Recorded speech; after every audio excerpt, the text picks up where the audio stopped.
Hello, hello. We got a late start today, you guys, but that is okay, right? Man, it's been quite the week. Sorry for I don't know if there's some of you watching on YouTube that are struggling with the stream ending and starting again, but I do apologize for that. For some reason, the YouTube stream was giving me a lot of trouble this morning. I don't know what's going on with it. Hopefully it's working now, but it was giving me trouble before for sure. How's everybody doing on this fine Friday? TGIF, am I right?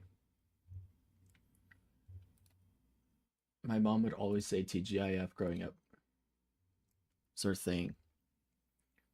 I'm still eating lunch, so cereal for lunch. Excuse me.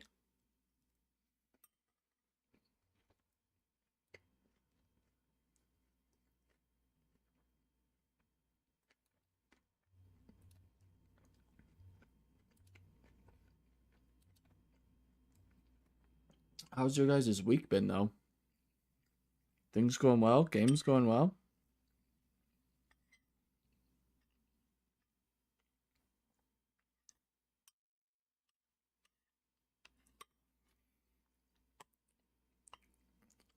I was gaming with my brother last night. I was kind of killing it, not gonna lie.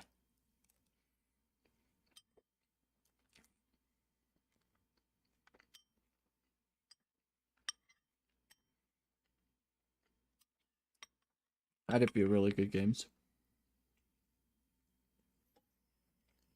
I had a few really bad ones, too.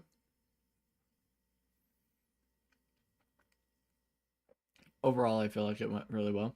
By the way, Double Cup, if you're still here, thank you for the follow. I sent a message in the chat because I saw it, but just want to let you know. Thank you.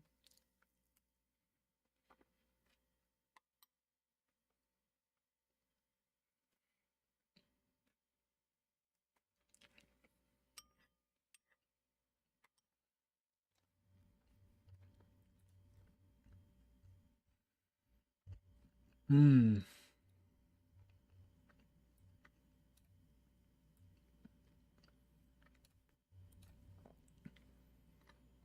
I'm hoping to do some VOD reviews today. And maybe some pro VOD reviews, but I don't know.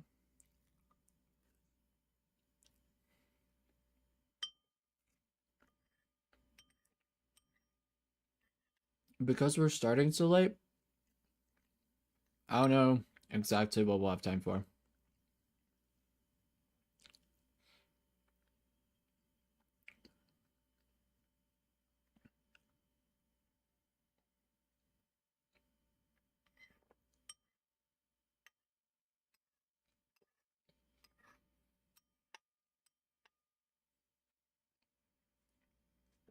I do think, sorry, I'm eating. Um,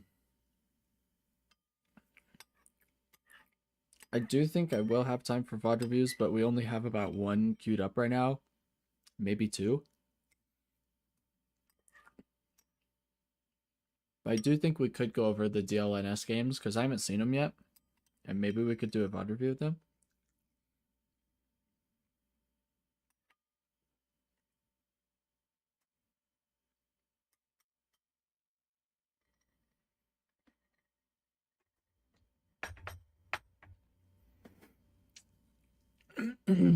Did you guys watch DLNS, EU or NA?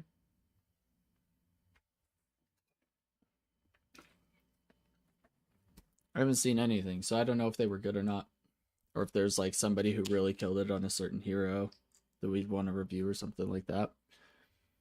If I remember correctly, the last time we did Pro VOD reviews, what was that, on Wednesday?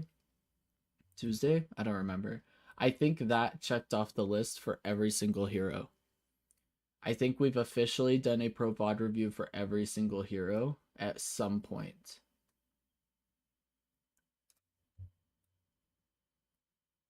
But I don't think all of them made it to YouTube because of like issues with editing or laziness or audio issues or something like that. But I'm going through the hero list really quick in my notes.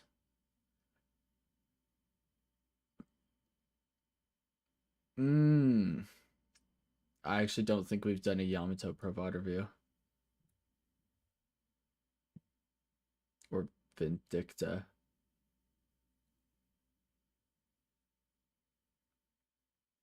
So I guess maybe we're still missing a few. Dang. Well, we're really close, regardless. We're very close to getting all of them. Or getting every single hero at least one Provider review from the channel, but like I said, I don't know if we'll have time for Provider reviews today. I do think we'll be doing a silent stream later. So I think after coaching today, we will probably be on tonight with the silent stream while I'm gaming with my brother. That's pretty normal. So, well, Friday night, I mean, is pretty normal gaming. So I figured I'd do another silent stream. I don't know that the silent stream is going to be a huge hit, but it's definitely not hurting.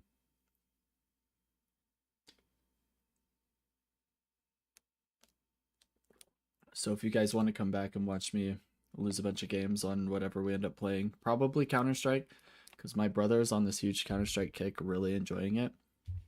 I'm enjoying it too, don't get me wrong, but like he's really been loving it. So we've been spending a lot of time playing Counter-Strike. So it'll probably be mostly Counter-Strike tonight, but maybe a little bit of Deadlock too. I don't know. But yeah. We do have that to look forward to. Silent stream later. Let me see. I don't think Samurai Funk is here. Samurai, are you here? I don't think you're here. If Samurai Funk is here, then we can jump into his VOD review. Otherwise, I'm going to look for some pro VOD reviews, probably.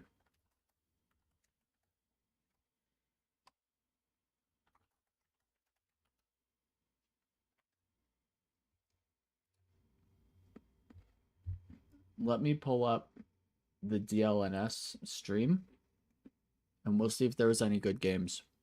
Where I guess more accurately, if there's any hero in particular that we want to be reviewing that was played in DLNS EU or NA, that we can maybe go over the game.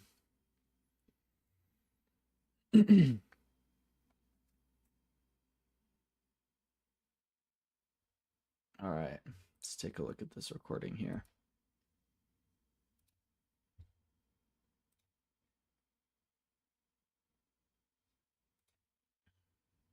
Why it's struggling to pull this up. Sorry, give me a second.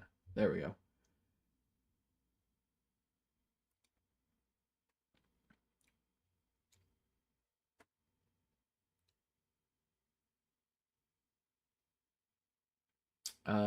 Okay, hold up. This was Leviathan versus Abrahams, I mean. Abrahams looks like they won. Who did I say? Vindicta. Okay, Vindicta and Yamato are kind of who we're looking for. Were they played at all? This is Abrahams versus Buff Enjoyers. Game 1, it doesn't look like there was anybody in there. Let's look for game 2.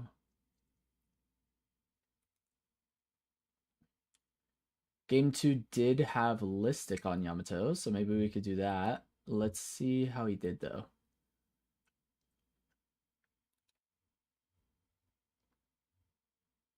Dang, it looks like they maybe won this game.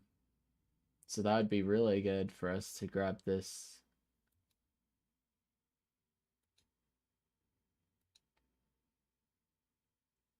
Maybe.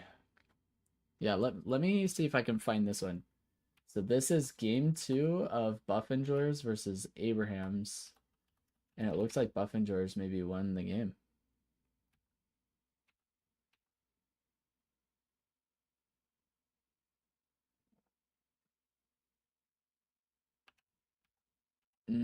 I need the match ID. think they'll give me the match ID?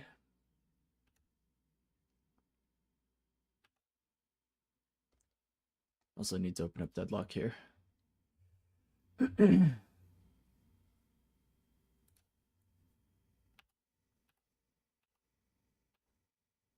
There it is. Got me a match ID. Let's take a look.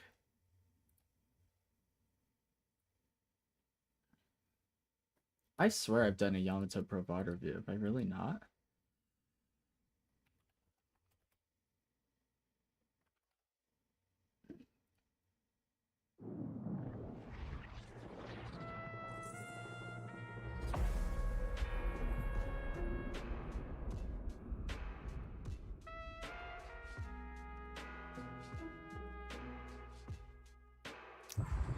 Okay. Sorry, let me turn off my desktop sounds really quick. So you guys don't hear Deadlock in the background as I'm taking a look at different Pro VOD reviews that we can review. Dang, Cosmetical had quite the pocket game.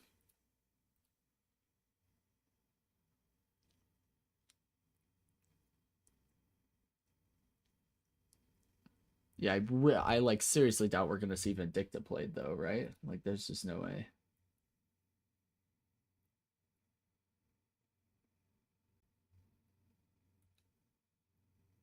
Abraham's got Yamato on Sherik the next game. And Buff Enjoyers won. I think. Yeah. Oh, Sherik's Yamato did poorly. Okay. Let's take a look at NA maybe. Although I seriously doubt that's gonna change. We're probably gonna have to find like a Vindicta stream. I seriously doubt it's gonna be played in DLNS. So melee creeps versus Popper's pupils.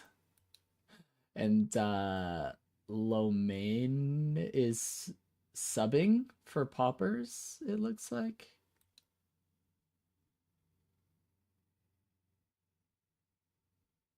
Wait, did I miss a game one?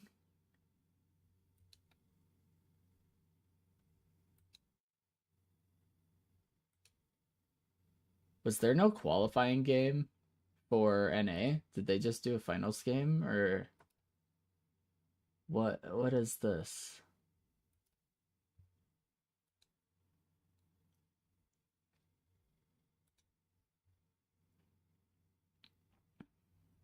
I got Ido on Yamato as well. Doesn't look like he had a fantastic start though.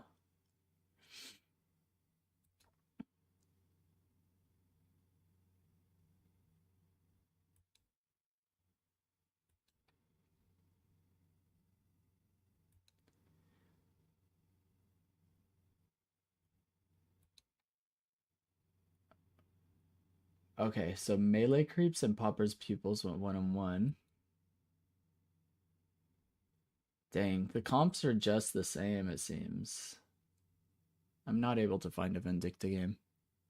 Not from DLNS, anyways. Okay, so I think I'll use this. Wait, error replay not yet ready for download.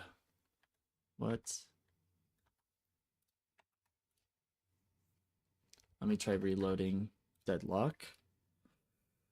And then I'll look for a Vindicta game if I can. Although we could, I did see Lomain play Vindicta not long ago and he just owned. We could do that, except I feel like I do a lot of Lomain reviews and we should avoid it.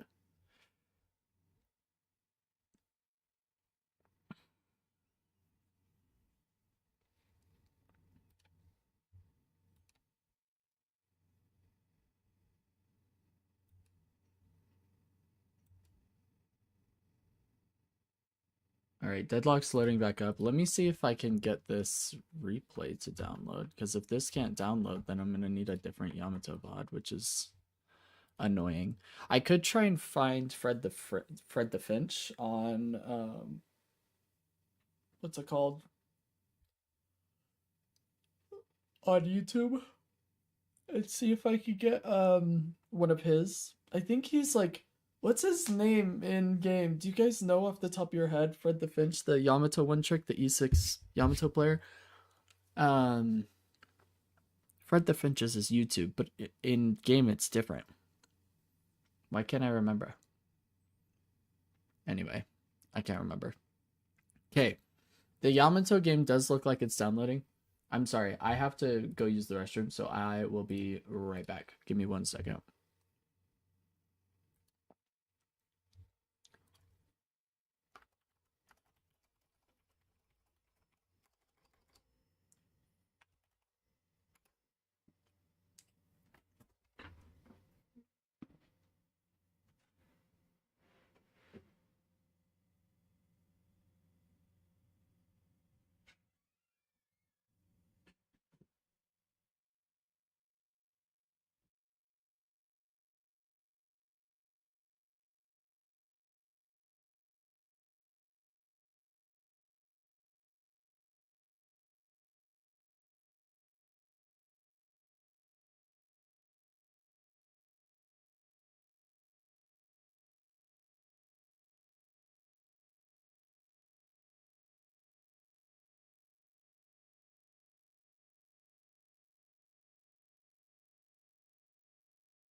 All right. Sorry about that, you guys. I am back, and for some reason, this Yamato VOD review, the pro VOD review I'm trying to do for Listic, is not working. So we may have to find Fred the Finch, but let me take a look here.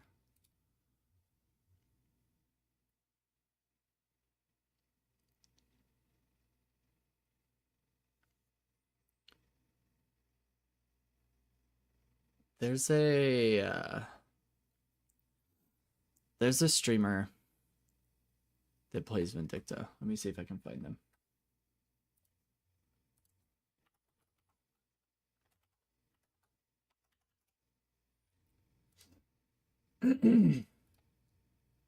Let's take a look at their most recent broadcast and see if they played any Vindicta.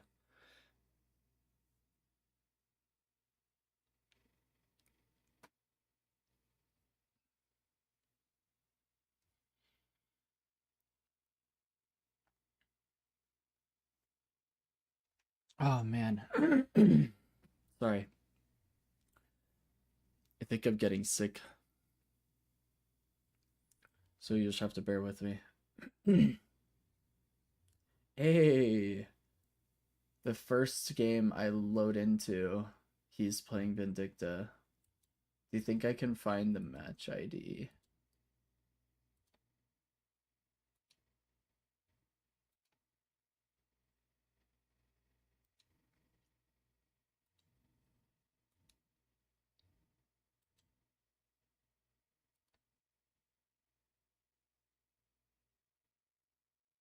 Here it is. Let me see if I can download this one.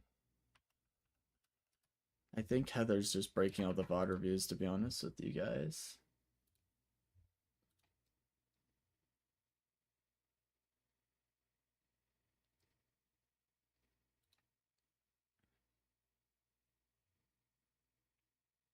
Okay. I think it's working. We'll see. Let me pull up Vindicta. Here we go.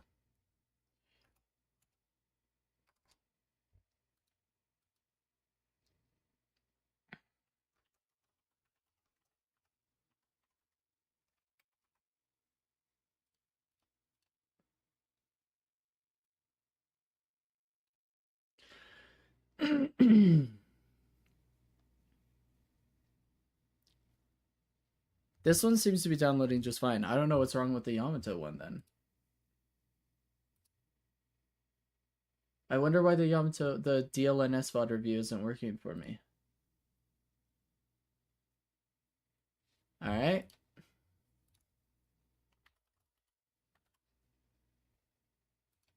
Fred the Finch is literally live right now.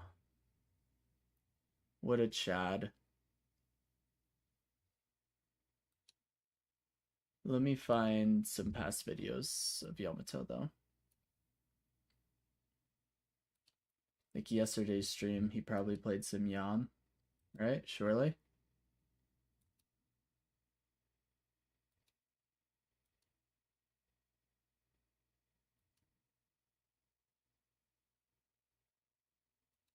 He's been playing so much Lash.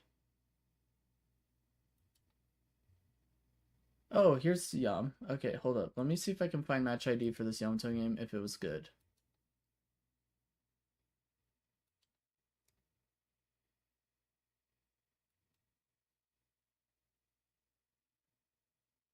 Oh, looks like they got owned. Probably not the best game to showcase then. Alright, let's keep looking for more Yamato gameplay. Dang, he's been playing so much Lash. So much Lash.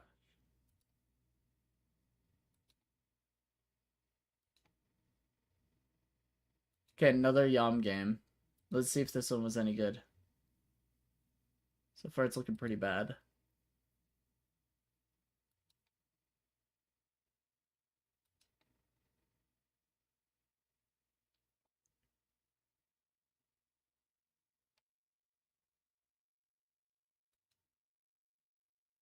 Oh my gosh. This might be an excellent game to showcase because it seems like a pretty insane comeback potentially. Let's take a look at this. Let me see. Let me get match ID and then I think we'll just start off with pro VOD reviews today until Samurai gets here. Once Samurai's here, then I can do a VOD review because he asked for one forever ago.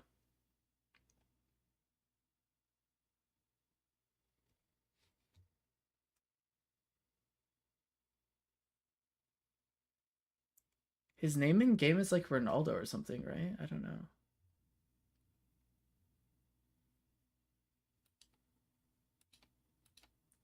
Okay, let's see. That I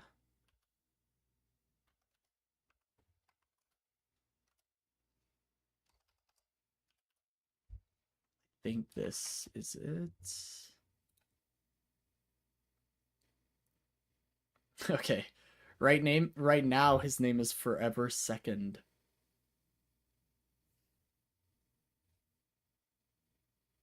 Dang, his Vindicta owned. Maybe I should do this game for Vindicta. Holy smokes.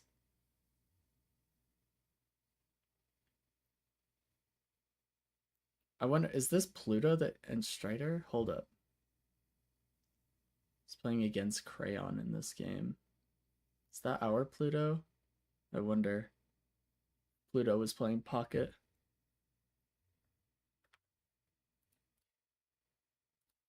He's got to be on the Yamato leaderboards. I just wonder where he's at.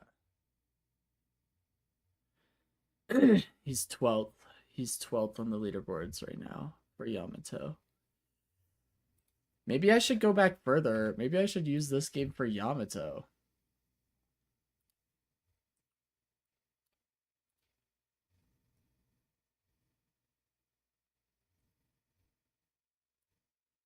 Or wait, what did I say? I meant to say use this game for Vindicta, because this Vindicta game was insane. This guy owns with Vindicta.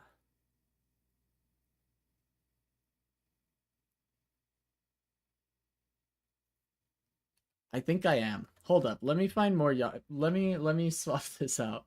This is so funny. I'm looking for a Yamato game and I find a better Vindicta game. Yeah, let me swap these out. Hold up. Let me put this for Vindicta.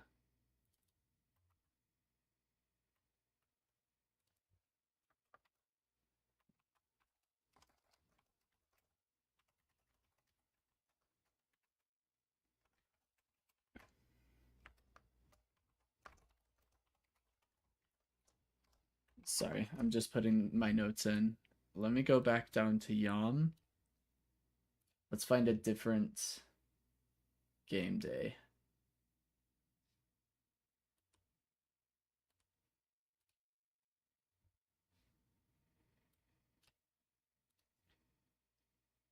What's your Twitch? It's just twitch.tv/Blayton Falcon. So it's not Coach Blayton, it's just Blayton on Twitch. It's the only one that's unique. Everything else is Coach Blayton. Patreon, Kick, YouTube, TikTok eventually. Everything else is Coach Blayton, but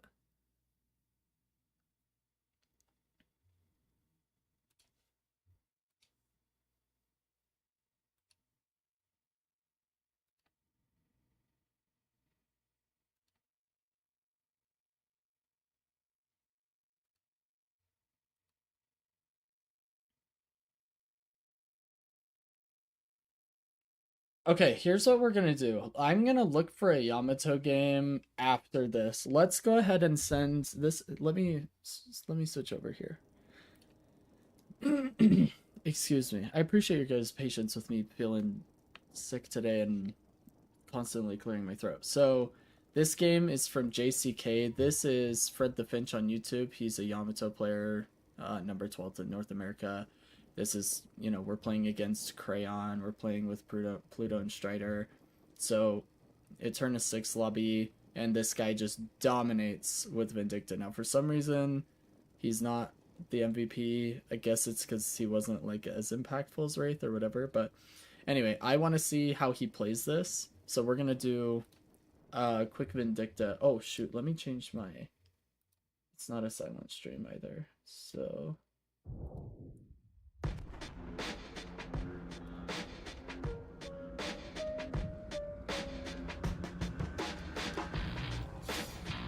Think of what you can achieve with the Hidden King's help, McGinnis.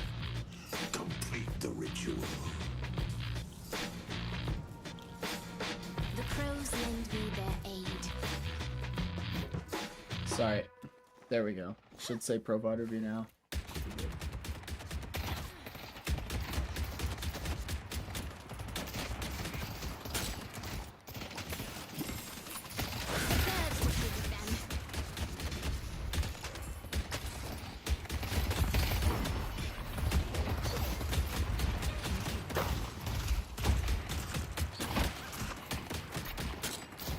I love the usage of infinite ammo, getting as much as he can. I try not to show deaths, because I want to know whether they're going to die or live based on just watching the gameplay. So we're not going to show deaths and kills, we're just going to show his ult usages. And then I changed the minimap so that we're only seeing what he can see on the minimap.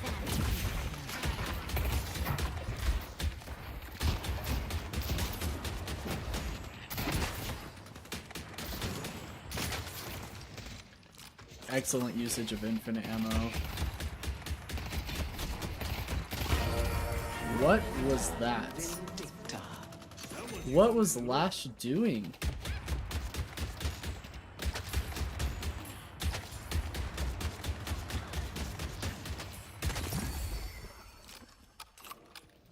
That was very interesting.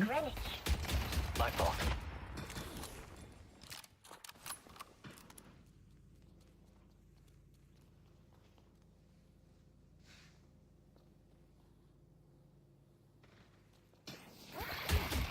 I wonder if he's gonna start Trophy Collector. I wonder if he's literally gonna go Trophy Collector so early.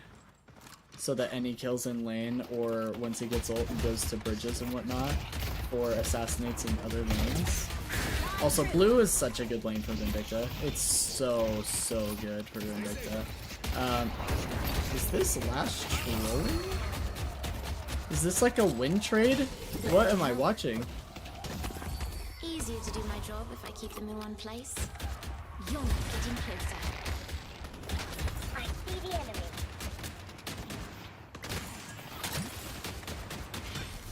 With one bullet, he in his clip he cleared 2 minions or more.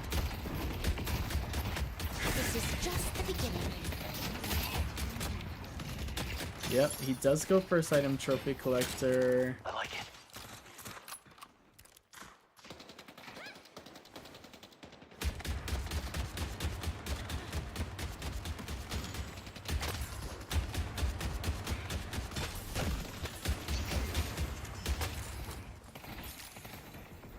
Die on your feet.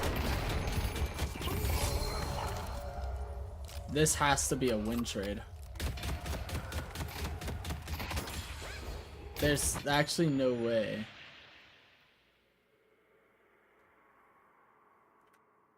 Maybe this is a terrible Pro VOD review to be doing. We'll find out, I suppose.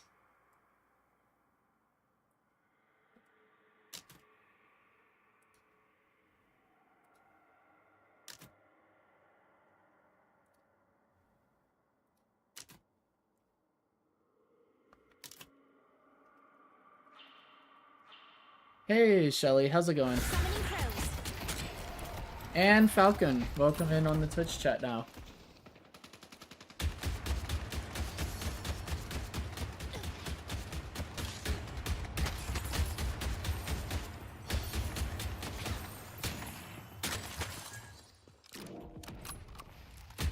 Throwing stick.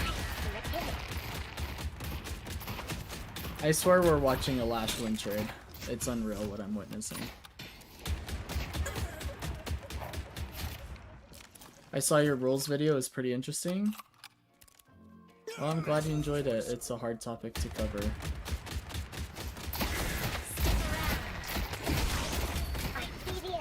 I don't love creating generalized like educational content like that because it can change, and especially in a developing game, but hopefully you enjoyed it.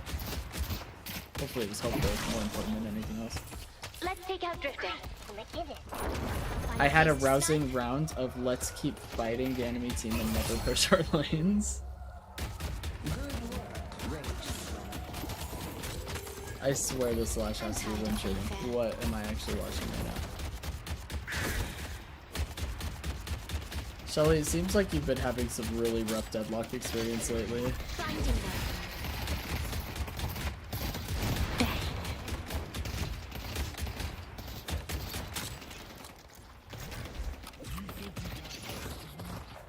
Yeah, it's not good. Shelly, what you need to do is find a duo. You need to find a duo that's like roughly the same rank as you, maybe a little higher, and help them get you out of elo hell. Oh, what a shot. No one is getting in my way. One of the things that a lot of people struggle with when they're in a position like you, when they're improving a lot, but they're getting really bad teammates or they're just having really rough games, even though it feels like they are improving. Sometimes it helps to get a duo to help you start ranking up with that improvement, because then you have more synergy in the game. Like, see, what is this Lash doing? This can't actually be real. I was wondering if you had any advice from a person coming from Overwatch getting into Deadlock. I've been stuck in Initiate. I can ask later if you're doing stuff now. No, you can ask me anytime. I'd never played Overwatch personally, so I can't give you any advice from an Overwatch perspective. So you're gonna have to find somebody else if it's specifically for an Overwatch player. I wouldn't be able to help you with like what the differences are between Deadlock and Overwatch, or I wouldn't be able to help you at a high rank like I can help you in Deadlock or other games. What I would say in general is that this game, as far as I understand and have seen Overwatch played, this game is much more of a MOBA and much less of a hero shooter than Overwatch was, meaning fighting enemies usually is more of a waste of time than is farming the jungle. So like killing minions in the jungle, boxes, the Sinner Sacrifice, which are the low slot machines, that kind of a thing. You're going to get a lot more value in general if you are farming properly instead of fighting. It's my understanding that Overwatch, as far as it is a MOBA, it's only because of the map design that it's a MOBA, and it's more of a hero shooter. Like, you spend a whole lot more time fighting. In Deadlock, there's not a ton of fighting as compared to Overwatch. It's more of a MOBA.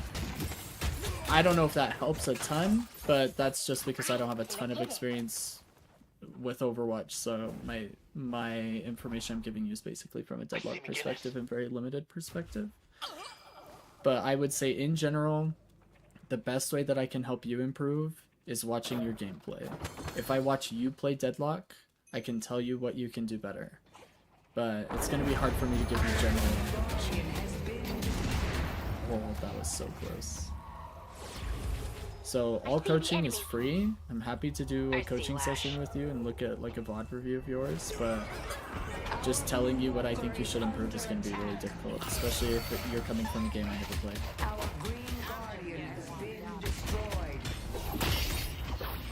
I see you. I'm genuinely not sure how I'd find a duo that wants to improve and not just play to play. Yeah, I wish the community could help you, but I don't know how many people, because Shelly, you're in EU, right? I don't know how many people in the community we have in EU that are in Ascendant looking for a duo, other than like Pact Fan. You could try reaching out to Pact Fan, who's in the community, like in the Discord, and you could see if he'd be willing to game. Because wait, Shelly, are you Ascendant? Maybe I have your rank wrong. You'll have to remind me if I've got it wrong. Or maybe Pact Fan would be a good duo either way because he's Ascendant. They don't have answers for race. I'm like low Phantom at peak. Oh, okay, so you're like higher Archon towards, or Oracle towards Phantom. Yeah, I don't know if you'd be able to duo with. Oh, what a patient shot from Vindicta here. I don't know if I'd be able to recommend somebody that much higher than you be your duo, because high Oracle to Ascendant is very, very different, and as much as you're improving, I don't know.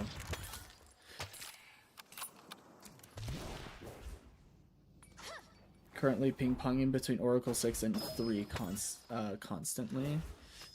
Yeah, I mean, Oracle players are also... You're stuck in plat chat right now, Shelly. To be honest with you, it's going to be really hard to get out. Oracle is fairly miserable, and it just takes a long time to get out. If you can, when you're playing your games, anybody that you find that is, like, really chill, or seems to be, like, want to improve kind of a type of person, you could try talking to them and seeing if they... Wow, how patient was he with that shot, you guys? That is one of the keys to Vindicta, is patience with your snipes, man. You could try talking to them and asking if they want to duo a couple games, and then if you duo a game with them and it's not working, you can just say, like, hey, I'm getting off, and just don't play with them anymore, that kind of a thing. Hopefully he goes for bridge buffs here.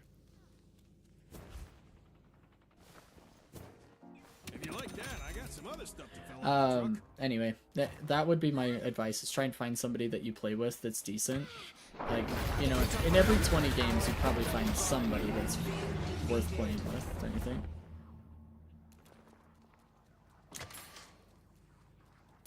Thanks. I don't know anyone who would call Overwatch a MOBA, but I would say that's pretty accurate. It's hard because I have around 300 hours in this game, and it feels pretty lost, especially after the lightning face. They have to be Wait, around after here the somewhere. lightning face. I don't know what you mean by that, Falcon. I'm sorry, you'll have to maybe elaborate. Wow, what a shot. Falcon, happy to do a VOD review for you, and we can take a look at your gameplay, and then I'll be able to tell you what I think would help you rank up or get better at the game. But yeah, I think Overwatch is only a MOBA in terms of map design, like having lanes and objectives to push inside of the hero shooter. But Deadlock is much more of a MOBA than Overwatch, or I'm trying to think of another example, like Marvel Rivals. This involves like way more farming like you would in League of Legends or Dota or something. The thing is, I could not even tell you if I'm performing at Oracle level or not. I would think I'm not, but who knows? I mean, we could take a look at a VOD, shall we? This Slash has to be trolling. There's like no way this is an Eternus player playing for real. Oh, after lane phase. Okay, sorry. I don't feel like I know what I should be doing. No, it depends on the hero you're playing, right? It depends on the role. So, you know, if you're an M1 or an off carry, then you're going to want to spend a whole lot of time in a lane by yourself, like in one of the side lanes, just clearing waves, and then in between waves clearing camps and boxes, Sinner Sacrifice, whatever's close to you. And if you're a pick hero, you're going to want to spend a lot more time roaming and looking for picks around the map. If you're a support, you're going to look for the same thing. You're going to be roaming a little bit more, stealing enemy farm. Same for off support, they play the same way. So it really depends on the heroes you've been playing, Falcon, and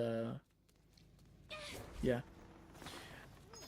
I play Apollo and Yamato basically exclusively. Yeah, so after lane phase, you're gonna want to spend time clearing tier 1 and tier 2 camps, or stealing Sinner Sacrifice from the enemy team, and looking for picks with your team, like staying somewhat grouped and looking for picks around the lanes, like around blue lane or the side lanes, like ganking the side lane players.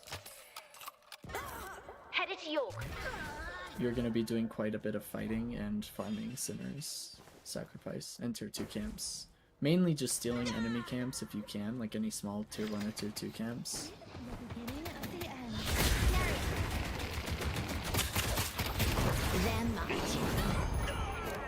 I'm hoping that we can do a pro VOD review of Yamato later today, and then maybe you can see. I guess maybe it would help to review a game that I almost lost. Potentially, Shelly. It's hard for me to say. I mean, sometimes some VODs just are not great for coaching.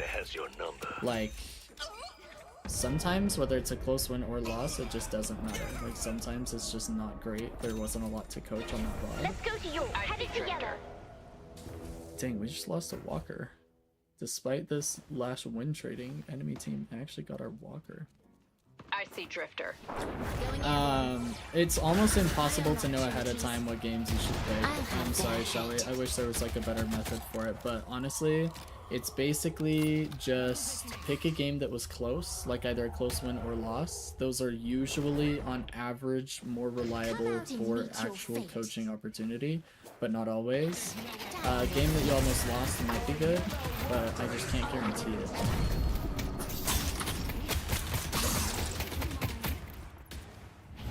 Imagine we die here. They're mine. Oh, the bats on the crows. Oh, she missed Rig. That's pretty good. I need to make distance. No, usually if you're getting stomped, there's not a lot that I can coach on. Usually when it's a closer game, there's more coaching material or more area, or it's easier to pinpoint exactly what it is that you need to improve. Because those games are games where you potentially could have actually had an impact on the outcome of the game. And then I can pinpoint where your impact could have been greater, and that's basically coaching. But it's, what I'm trying to say is that just because the game is close doesn't mean it's going to be easy for me to coach you.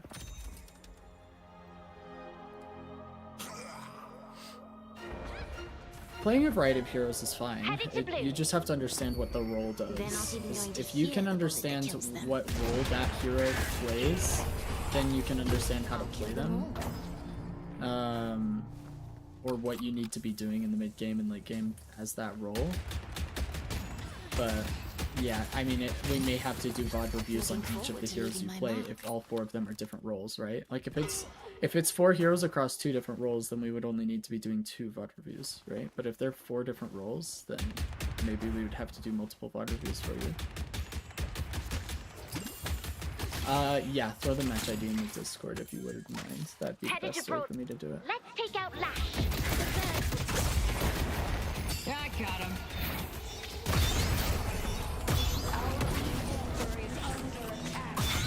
Oh, it's so sad. He's got queued up counterspell, which would have potentially saved him here, but he didn't have it yet.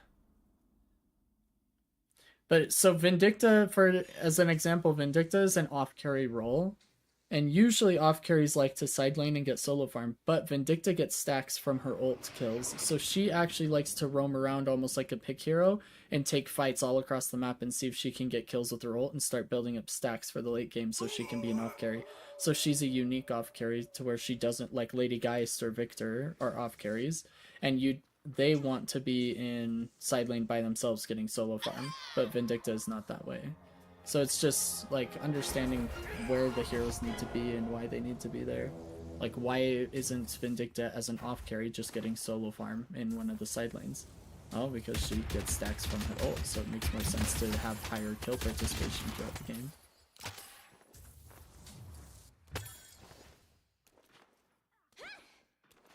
I see the enemy.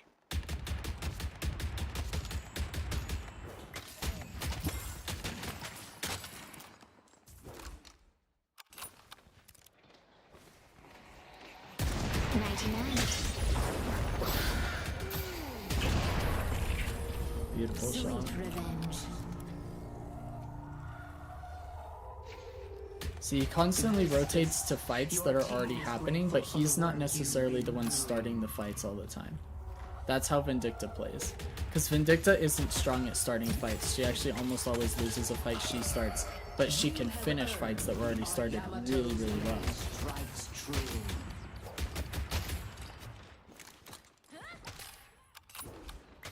I need to play my check my top played heroes again, actually. Eyes out. Well, that's the thing though, Shelly, is like your heroes are gonna change too. Like not everybody keeps the same main. Like my main was different before Paige was released, and then once Paige was released, I started to use Paige because I realized how much I enjoyed playing her. Wow, what a bad time for them to kill Vector and pop his ult in the middle of the pit there. Enemy team just took all 3 reaches. Yeah.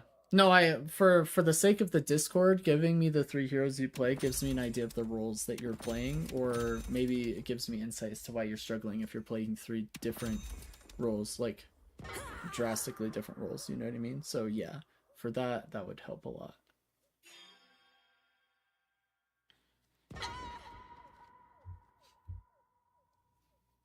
Fast forward through this death. Looks like we're gonna lose our last walker. That's tragic. So despite Lash win trading like the whole game, he's 1-in-18. They've gotten all 3 of our walkers. This enemy team is playing this well. Nice shot. Die, Drifter.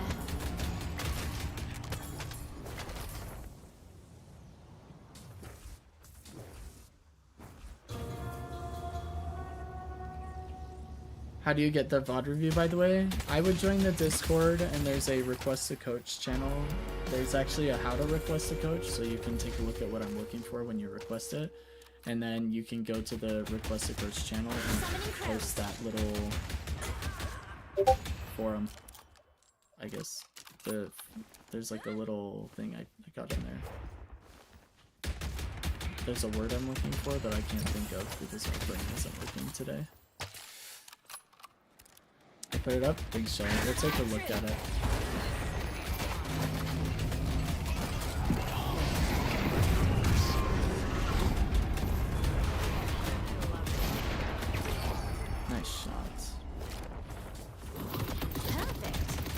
So Vindicta also taking advantage of her high objective damage as an off carry to try and push that objective and get the walker for her team because we're slot locked, right? Like we have a soul lead despite losing mid boss, but that's our first slot, so we were not going to be able to catch up with them unless we were able to get a slot. So that was massive for him to die for the walker there. Really, really good play. I do feel like I also suffer from I'm a support / space maker, not the carry in a lot of games. I also do still struggle with aggressiveness / micro, but I'm working on it.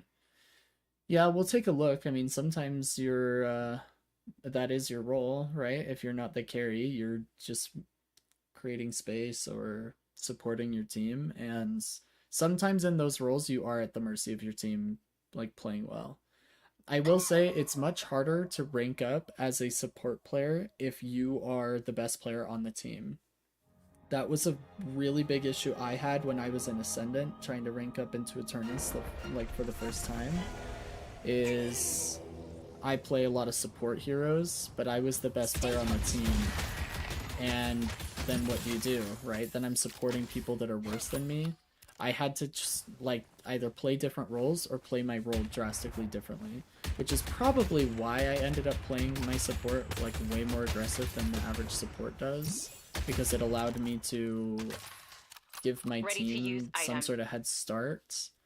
But yeah, you do need to adapt to that, because playing a support as the best player on the team, and I'm not saying you need to switch, like, no, you need to play a hyper carry or an off carry. Like, you can do it. It's just going to be difficult. Ooh, so close. I have quite a few rem games where I have a really good early in mid game, but then my team just keeps throwing themselves at the walker despite my comments. Yeah, there's only so much you can do, unfortunately. I see the enemy. There's almost always something we can improve on, and you just have to focus on your improvements. Your improvement is the most important thing, but it's a long con, man. Like, it does not always come quickly. No running. I don't like that he's backing out here.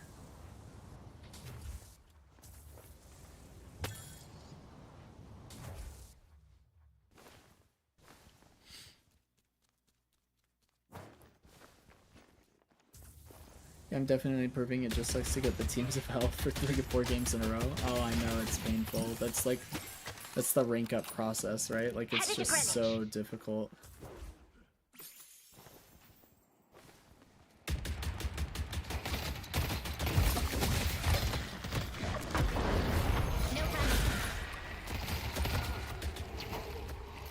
Look at him be patient with his shots. He's not just shooting, hoping that Lash peeks him. He's waiting, saving that ammo capacity. Beautiful. Very well done. Very patient. Glad to help. Vindicta is a test of patience, bro. Like, your snipes and your ammo capacity, like... People who play Vindicta impatiently probably struggle really hard. The mental crash at 6 minutes and squad just rolls up every time I get to Oracle 6 again. Yeah, I feel you. That's kind of where I was at in Ascendant when I was learning Pocket and de-ranking and whatnot, and then I was like, I was learning Pocket, and so I de-ranked a ton. Well, actually, I was playing a bunch of heroes I don't normally play. Like, I was playing a ton of new heroes, ton. But Pocket in particular, I put a lot of time into, and I was struggling. And so part of that process was like I de-ranked from like high Eternus to high Ascendant, like almost a full division down. Oh, that's super annoying. And then getting back up to Eternus was like miserable because I had to go through with a bunch of Ascendant players. Oh, that Lash ult was really patient, waiting for the counter spell.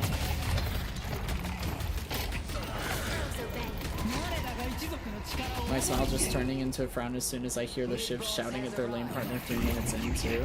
Yeah, I feel you. It is what it is. I would try to be somewhat of a peacemaker in those situations and be like, yo, Shift, do you want to trade me lanes? Like, do you want to come lane over here? I'll play with this person. Like, you know, something like that might be helpful. They're in mid. But I mean, it's hard for me to give you suggestions because Flat Chat is the worst rank in the world. Oracle is horrendous to deal with. Dang, that riposte was far. Holy smokes. I've tried it, never works. Well, it hasn't worked yet. I wouldn't give up hope, but it sounds like it hasn't worked yet. Probably not in small part due to the woman debuff. Do you have a really big issue with that in EU? I feel like there's a fairly big issue with that in NA too, but I don't know how bad it is in EU.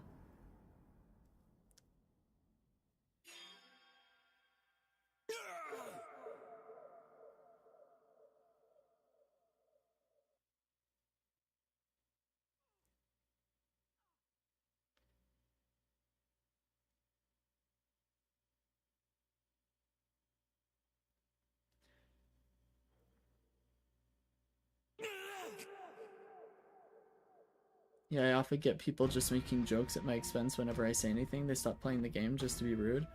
That's super annoying. I'm sorry that's your experience. I mean, yeah, getting a duo would probably help, but it's hard. It's hard to find a duo that's willing to play with you, that wants to improve. Like, those people are rare, unfortunately. Let's go yellow.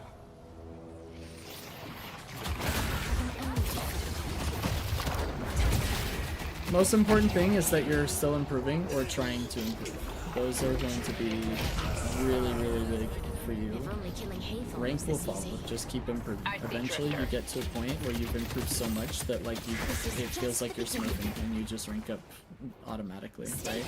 Like Shelly, if I were to put you in initiate lobby, you would probably dominate, even on a support hero. Like you would just dominate them, because you're so much better than that rank because you've improved so much. You just need to do that to Oracle players. Like if I get put on an Oracle lobby as Paige, I'm 100% dominating them, even as full support Paige. So it's not even close. So just keep improving. Hides for me. As painful and slow as it's gonna be, just keep going through the grind. Yeah, that's a fair assessment. You'll probably get higher than that too. Just keep going.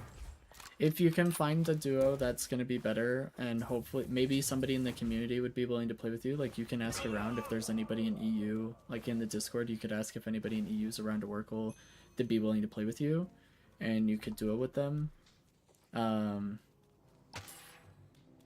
But the community's really small, so I think you got slim pickings.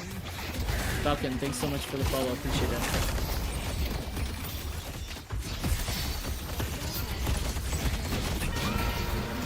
Dang. I'm gonna go back over this death really quick.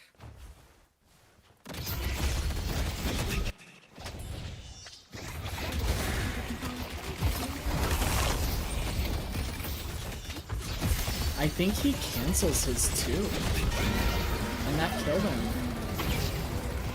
He needed to stay airborne and fly higher and higher and higher, make it harder and harder for them to hit him.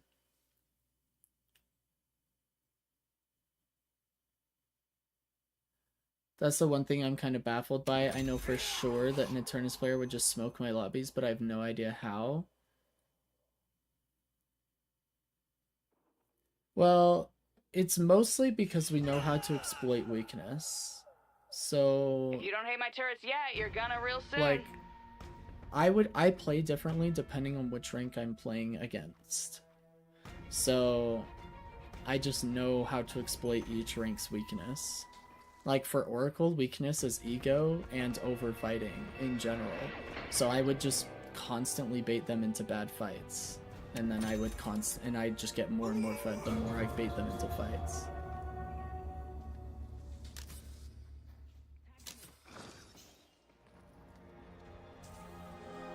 It's also lack of macro, so split pushing against Oracle players is going to be really effective too.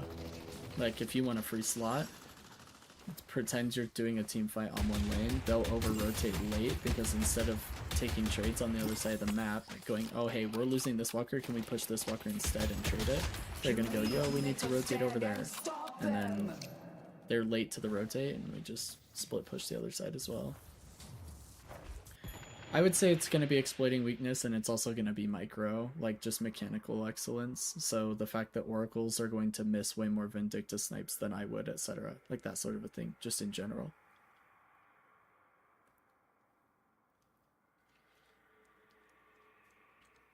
Yeah, that's what I've been doing against them, especially on Doorman. Yeah, you're probably having a massive impact on your games, you're just not seeing it in the outcomes because it's a 6v6, so one person's impact is usually pretty small, especially the higher rank you get. So it's harder for you to see how impactful your game has been.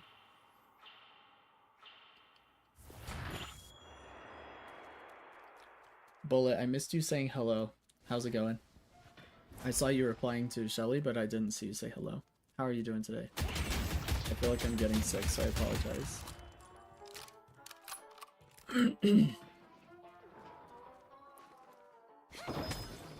It's all good.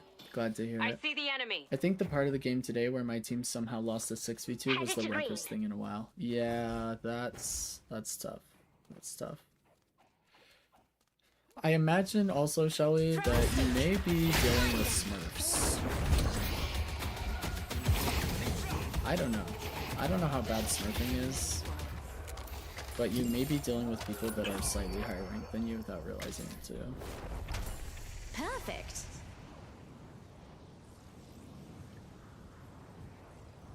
But there's always this phenomenon, Shelly, you might just be on the bad end of matchmaking. There's a phenomenon where people can play really, really well with better players, but they can't seem to get there themselves because they can't carry themselves to that point. So like if I were to put like the average emissary player in an Eternus lobby, they may not actually do that bad with Eternus teammates because they know how to play well with teammates, but they can't carry an emissary lobby by themselves.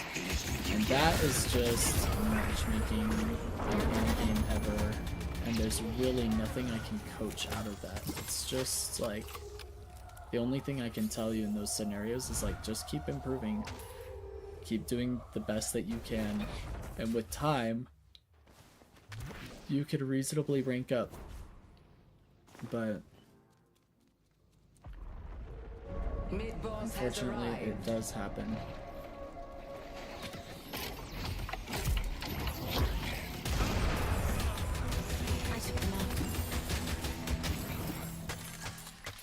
Yeah, like taking over the lobby as one player is just not a thing I can do most of the time other than on Haze.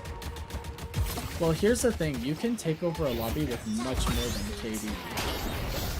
It's just much harder, and as much as I don't want to believe this to be true, I do think it's going to be harder as a girl too. Like, it's going to be much harder for guys to accept a girl as their IGL. Whereas me, if I talk in a game and I'm IGLing for Oracle players, they'll listen to what I'm saying. Because I say it with so much confidence and conviction, and they know it's right. So, dang, nice parries from Vindicta here. Excellent patience for him not to punch. How many of you would have punched like way earlier than that? This guy parried, and then parried, and then parried, and then parried, and then went for punches. Jeez.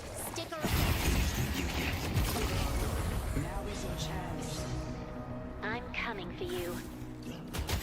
For me, sorry, finishing the point I was making is like, I don't carry via hyper carry KD, I carry as an IGL. That's how I got to Eternus. That's how I've gotten to high rank in almost every game I've ever played. In Valorant, when I was trying to hit top 500 for Radiant, which is the highest rank in that game, I did the same thing. I never was like the top frag every single game consistently all the time, but I was an excellent IGL. So it's like, I just played to my strength, and that's how I would carry people, is I would just make good callouts. And I just have this capacity that people want to listen to that call out. So that's how I carry. So there's just different ways of carrying, I guess is what I'm saying. Crabshack can only carry a lobby on Viper. But you mean KDA carry, right?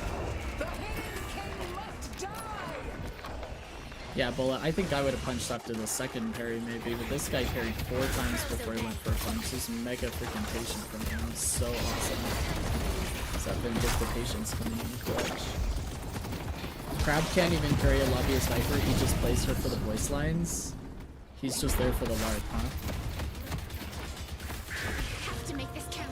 I'm lucky to get out alive. Yeah, I don't know. I make a lot of calls, but then they just not followed and my team They dies at our tried, double centers or they something. So failed. this is something that, Shelly, why I think getting a duo would be really, really good, because my brother and I would do this.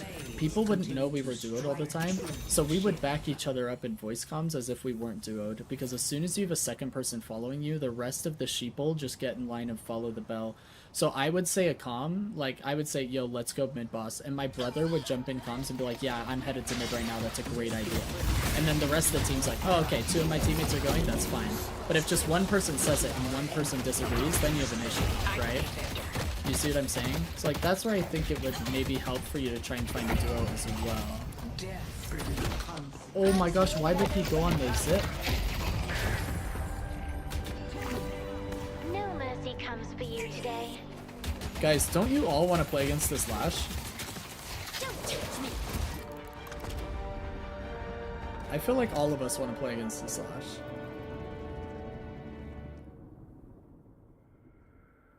Hey, Heather. Welcome in, welcome in. Things are looking up. Auto mod let it through. Oh, I'm sorry. I'm not paying attention to auto mod. Heather's gonna have to help you guys out. I love Viper. She just gets draft diffed so hard. I hate Viper. I'm such a Viper hater. I ban Viper every game, even if she's not OP. Okay. Really quick, going over this Vindicta game because we talked mostly the whole game. I really like the build order from JCK here. I really like that we're rushing Gunspike and then hop into a little bit of Spirit for our ult, but he didn't hit Spirit Spike, so he actually doesn't care necessarily about the investment so much. I think he did actually hit the 4.8k Spike during the game, but then sold it later for more gun damage. So willing to sacrifice the Spirit damage because he knows he's just trying to get stacks with Assassinate for more weapon damage.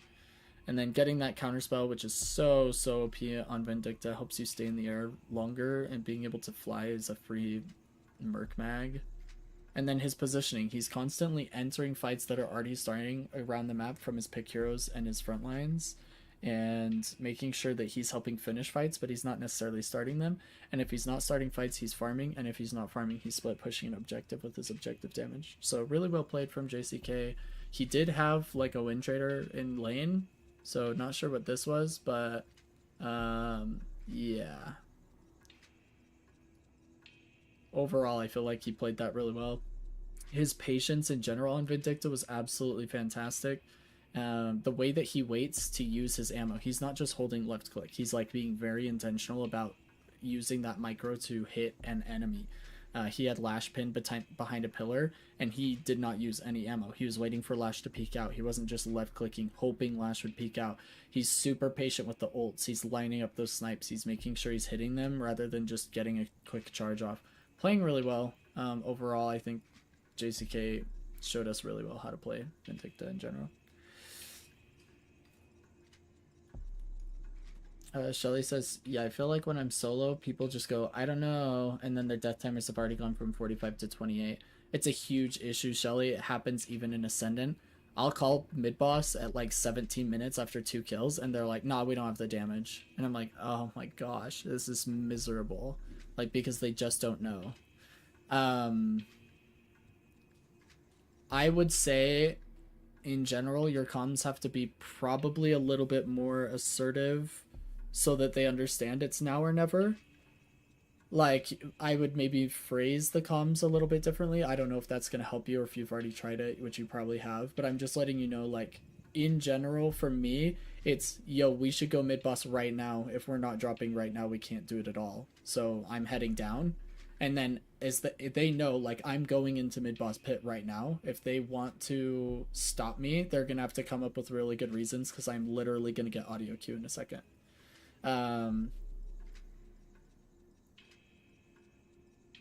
I cannot be assertive like that to strangers. It just doesn't work with my brain. Then you need a duo who can do it for you. Because that's IGL has to be assertive. So if you're gonna try and shot call, you can't do it like passive aggressively. They'll always hesitate to the point where it's not going to be a good comm anymore. There are times when a comm has to be accepted within about 4 seconds before it's bad. And I'm talking like 16-minute mid-boss calls in Eternus. We all make that call, and in 4 seconds, the whole team is complying. Well, there's a difference between assertive and aggressive, Shelly. Maybe we should cover this a little bit. But yes, you gotta calm with confidence. Treat it like you're at work and you're the subject matter expert and everyone else is trainees. That's a good way of thinking about it, actually. I like that, Samurai.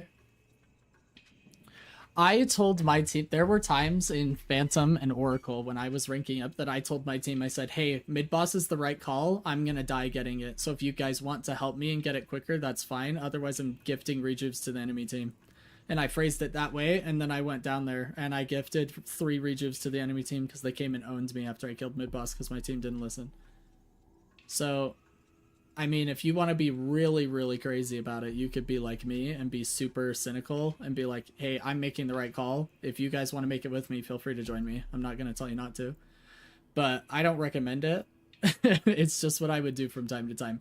If I had teammates that were like super indecisive, weren't sure it was the right call, I would just make the right call for them, and I'd be like, yo, this is the right call. I'm going to go do it by myself. If I'm the only one there, I'm just giving it to the enemy team. So if you guys want to make the right call with me, come on. But like you're on a school group project and all your teammates are useless unless you tell them exactly what to be working on.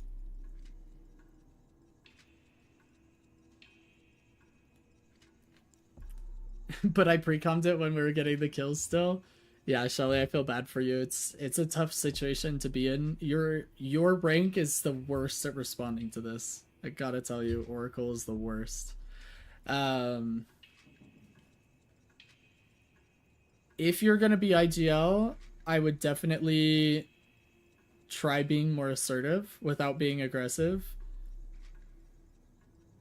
And the way to get people to listen to you is glaze your teammates. Do you glaze your teammates throughout the whole game, Shelly? Like when they get a kill in their lane or when they gank your lane and help you out, are you making them feel like the hero of their own story?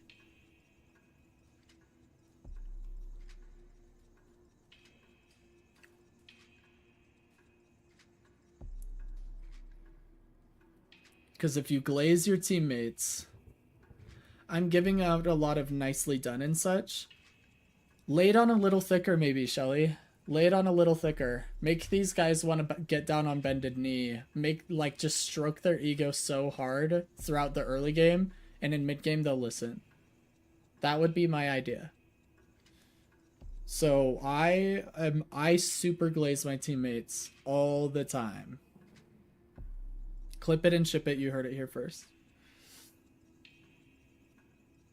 I've also been trying to say things like, Seven, we need you at mid-boss, please. So it's a specific person instead of a general call. That's really good and effective. I wouldn't stop doing that, that's for sure. I do that too. Especially if it's an M1 like 7 that has high mid-boss damage or something. I would just try glazing your teammates a little bit more. Like, make them feel like they're the most important person in the world whenever they make a good play, and prep their psychology to want to listen to anything that comes out of your mouth the rest of the game. Because they don't get that a lot in Deadlock, right? Most of the comms they hear from their teammates are not going to be that way. So when they do hear it, they're instantly going to sit up in their seat like, hold up. Are you saying that when you comm something, I want to listen? And then when you make calls like mid-boss, they'll want to go. And you could even continue on with that line of thinking to where when you do make comms, you can say stuff like, hey, I think mid-boss is a really good idea right here, but we need everybody to group together. I'm going to head down right now. Can you guys get here quickly? So, like, you're basically, I don't know if you've ever done sales, but it's kind of like assuming the sale. You're assuming that they're going to listen. You're not giving them a choice of, do we do mid-boss or not? It's, do we do mid-boss quickly or slowly? So you're, like, assuming that they're already going to make the right call with you. Does that make sense? How did you get into the psychology business? I climbed to Eternus and Deadlock. Exactly, Shelly. Now you're getting it. I would maybe I would switch a couple of things. This is what I haven't heard your comms, Shelly. Maybe it would help if we did a game where you've recorded it, like using software, so I can hear your comms. But here's what I would switch from now on. The first thing I would do is I would start making comms assuming that your team is going to follow. Make the decision something else, right? So, for example, I would say, hey, we're going mid boss after this next kill. Do you guys want to buy first, or should we just do mid boss and then buy after? And then they'll go, I'm going to drop by the shop first. Because that is going to give them a 5-second delay instead of a 15 to 20-second delay of, I don't know if we should do this. So like give them a different option. Does that make sense? So let's start assuming the good call and assume they're going to follow, and start switching the what should we hesitate about to something completely different. The child raising tech. Exactly.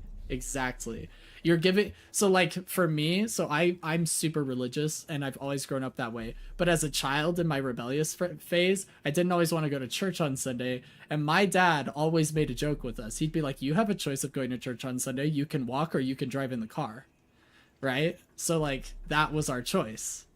And that's like, to me it's funny now because like obviously church is a choice, but like it at the time that was the choice, right? It wasn't am I going to church or not, it was how am I going to get there.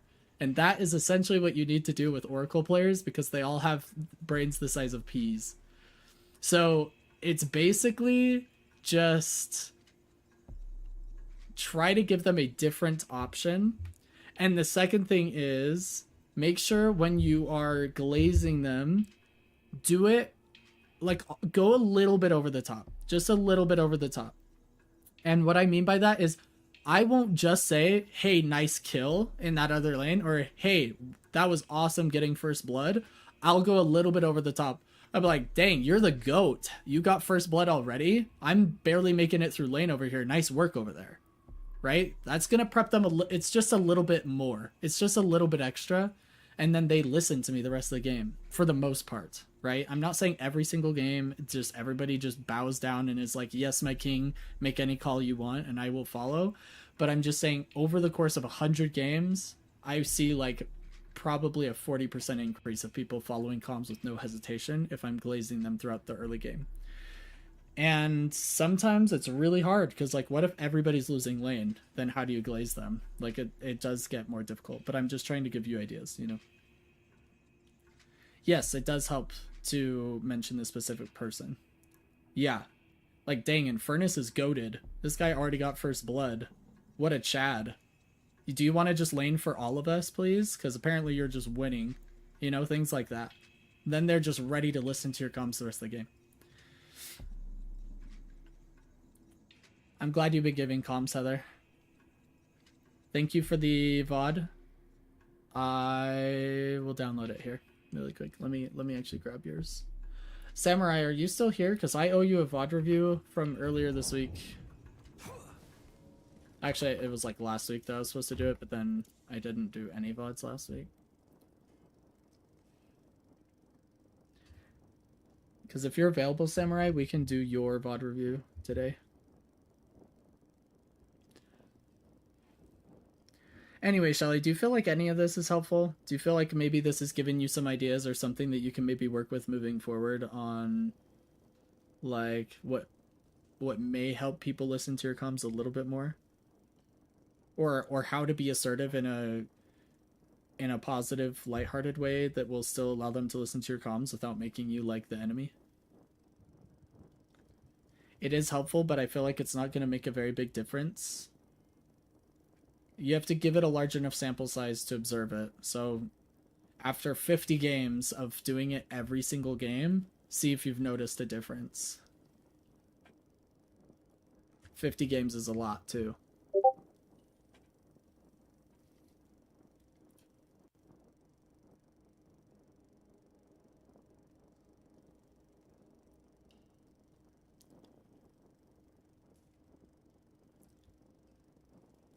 Samurai, did you give me a new VOD from the last one you sent? Because you sent one forever ago that we never did, but then you sent another one today. So you let me know which one you want to do.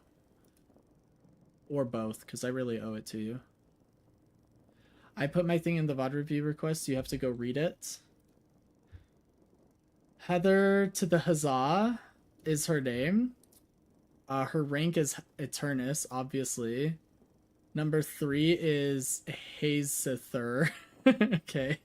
4 is just so you can see me putting your stuff to use. 5 is the VOD number, and then 6, first game after your coaching, touchy feelies for you.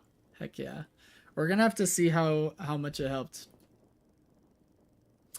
Shelly says, all I can do... Wait.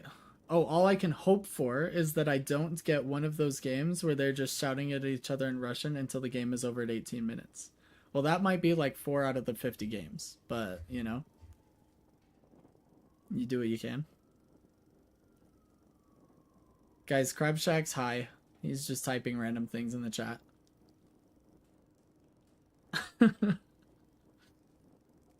Crab Shack's trolling for sure.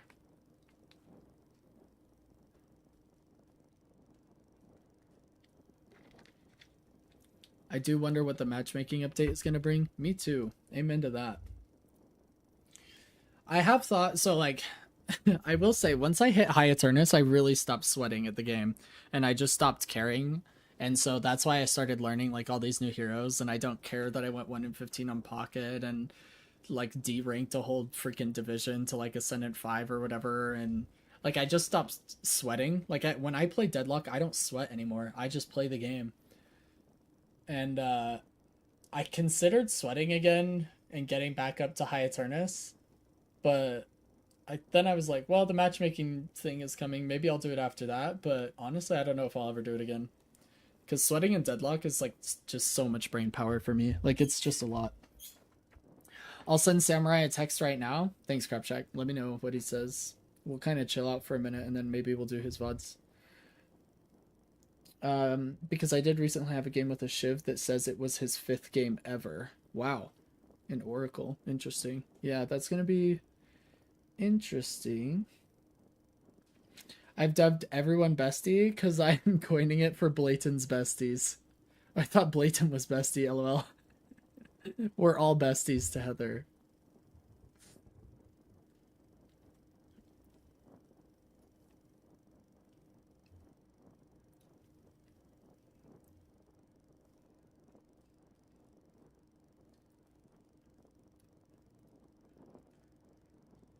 Is Falcon still here? Falcon, were you able to join the Discord and put in a request to coach as well? Because I'm happy to review your VOD today as well, if I have time.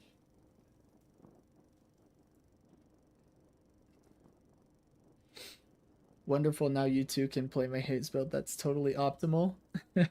Although, Shelly, I will say the Dagger build is way more viable now than it was before. Like, way, way more. While we're waiting for Samurai, look at your stats. Alright, guys. Everybody look at Heather. 16-0. 33k damage. 11k objective damage. Jeez. Look at that. 16% of your damage from Sleep Dagger.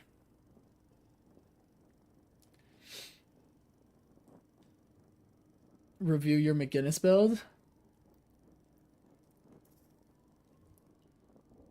Hold up. Let me pull it up. Because I saw you post it, but there's the ID. What's the point of building toys if you never get to use them?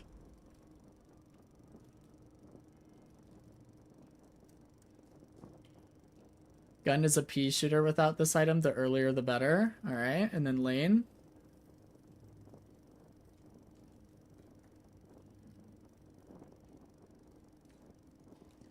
Okay, okay. Situationals. Become the wall parry master. Ah.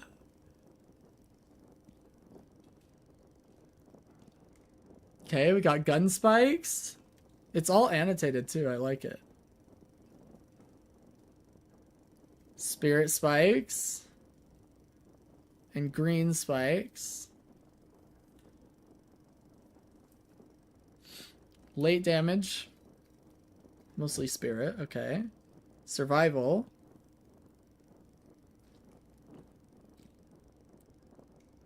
Uh-oh, guys. Uh-oh, guys. We're crossing the line. Everybody lock in. Put your seatbelts on. We're crossing the nerd line. Just buy enduring speed unless you're building gun McGinnis. Buy for the slow resist, not for the speed. But just build Alk Fire instead. I don't know. Okay. Okay.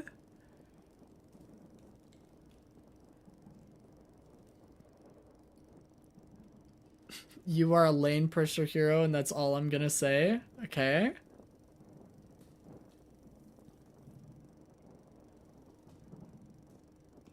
I actually feel like weapon shielding is such a useless item most of the time.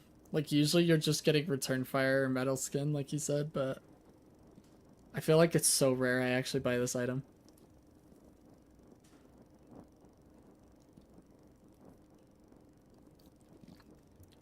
Gun Guinness funny, okay. There's no annotations. Now I don't know how funny it's ever gonna be, Crab Shack. What's going on here? Unbelievable. What a build. What a build.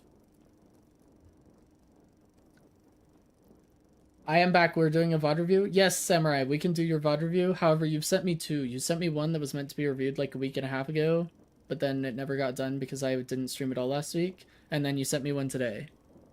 So just the one today? Okay. Double shielding is kind of sick though, just trust me. It's funny. Oh, unpublish and republish your builds. Hold up, let me take a look here. My services are needed once more. Which one was it? This one? Let me try republishing it.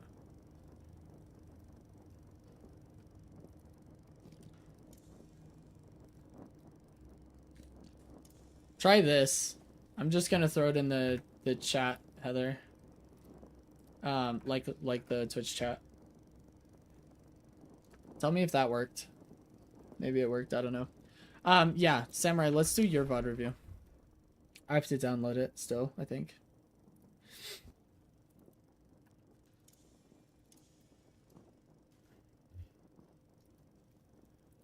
Because I owe you one big time.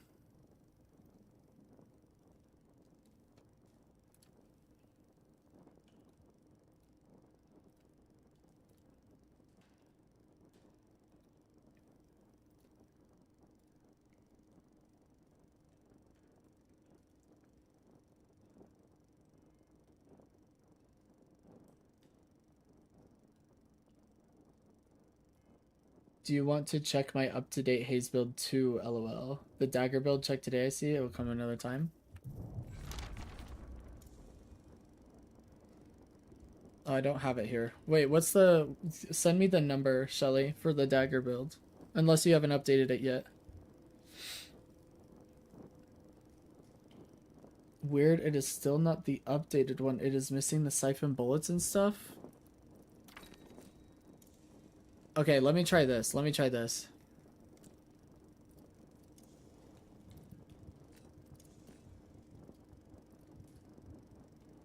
Attempt to.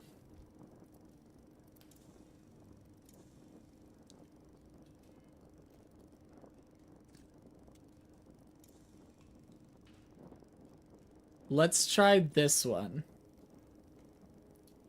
Oh, yeah, it updated? Okay. Now you shouldn't need this. Alright, good. 6, 8. Okay, hold on. 6. That's a 9. 5, 3, 1, 5.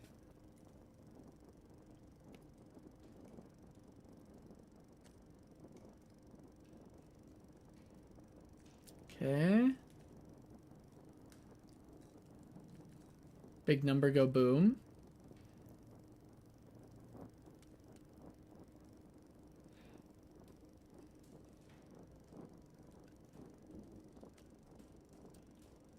Extra stamina is nice, and this is stronger than Swift Striker in terms of fire rate. Just make sure not to reload constantly.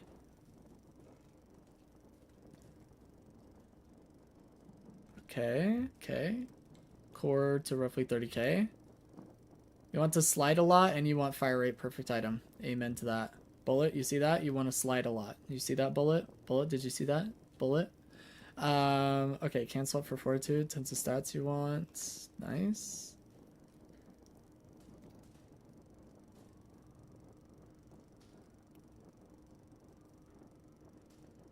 I like that you calculated for them the plus 0.7 wake up delay on the sleep dart, so they don't have to actually press tab and understand what's going on based on having bought all these other items. I actually unbinded my ability to slide. Somebody ban that guy.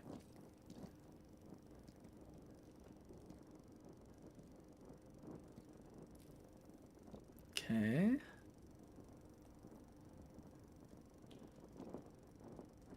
I like your guys' annotations on all your builds. This is awesome.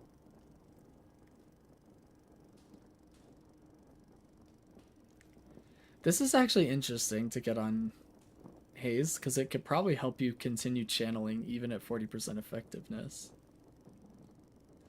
Like channeling your ult, I mean.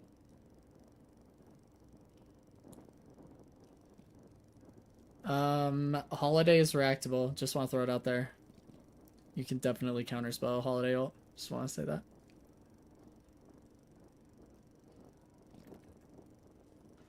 Moon Gravity Cheat Code 2026 working, no survey. What the heck? Oh my gosh.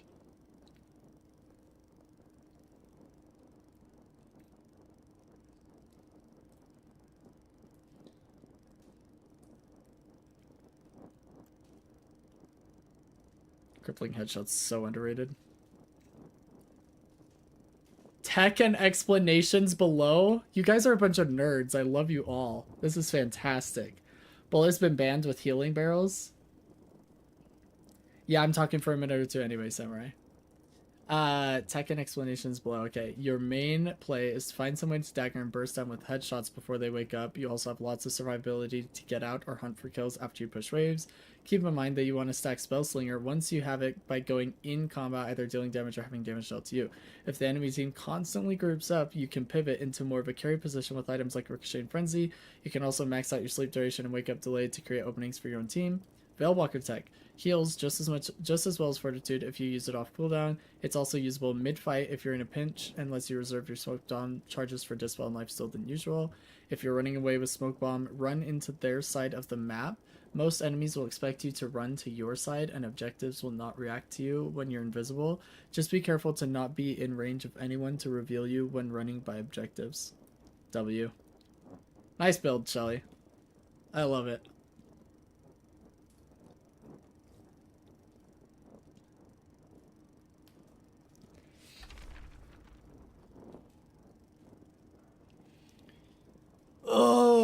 Bullet, the key that you need to unbind for real is reload. I need you to just unbind that key altogether.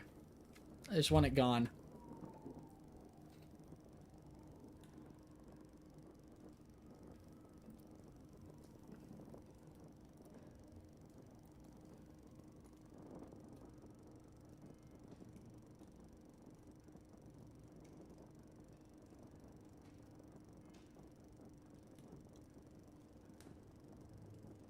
I'm looking for a Yamato game.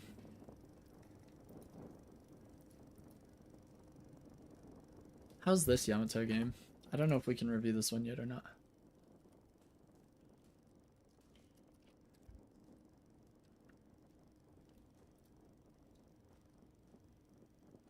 No, we got owned. This is a terrible game to review. Okay. Moving on. Next game.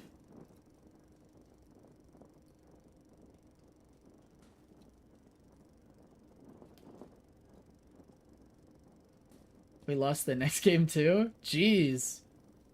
Poor fella.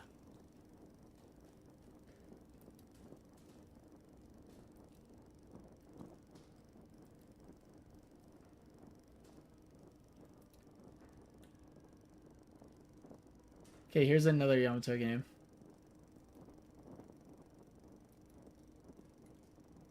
And we lost again. Geez, Fred the Finch had a rough day a couple days ago. Every single Yamato game I'm trying to find, it looks like he's just lost. Okay, here's one where he won. Maybe he did well enough that we can review this one. Lurking at work with no audio. Hope stream's going good. Thanks, Alice. Even though you have no audio, I'm still thanking you. I want the record to show that we thanked Alice despite her having no audio.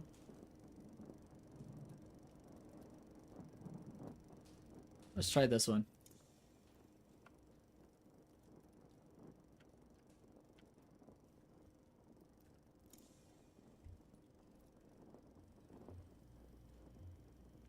This would probably be a good game to review. 24.5 minutes, 10 kills.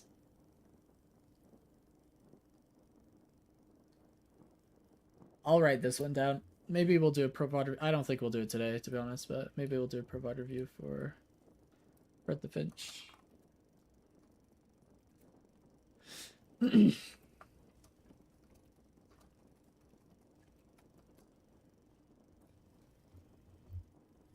All right. I started using active reload on Hayes because nothing does more psychological damage than getting sleeped and having to watch Hayes reload with the stupid green light in front of you only to get bursted with headshots. Shelly's just playing chess while the rest of us are playing checkers, that's for sure.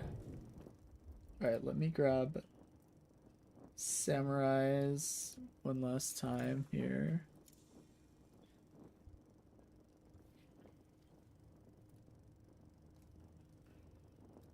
Alright. When Samurai gets back, we'll jump into his game. Actually, we'll start it up right now, and then when he gets back, we'll unpause it.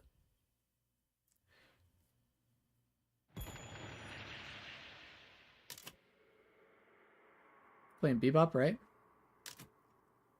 Alice? I recognize that name. Crab Shack? We recognize that name.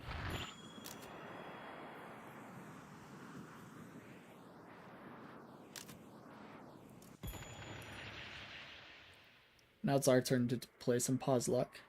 Veilwalker also lets me do the funny thing of obviously going into a Veil room, but then throwing the dagger at whoever comes in and running out with 14 meters per second sprint speed. Jeez. Just zip away. Like the Flash over there.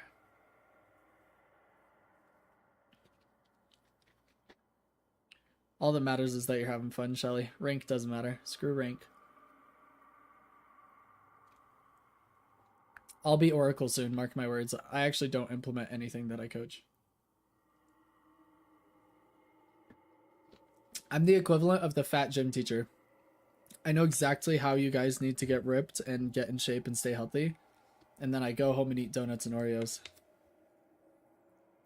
So I give really, really good advice. And then I play Deadlock and I'm like, whatever. Heather's right. She's onto something. Bridge buffs don't win games. And then I just kill bad guys and die under Guardian instead. I'm an absolute troll. Veilwalker contender for most fun item in the game for me right now. I haven't really thought about that. Most fun item for me in the game is Rebuttal.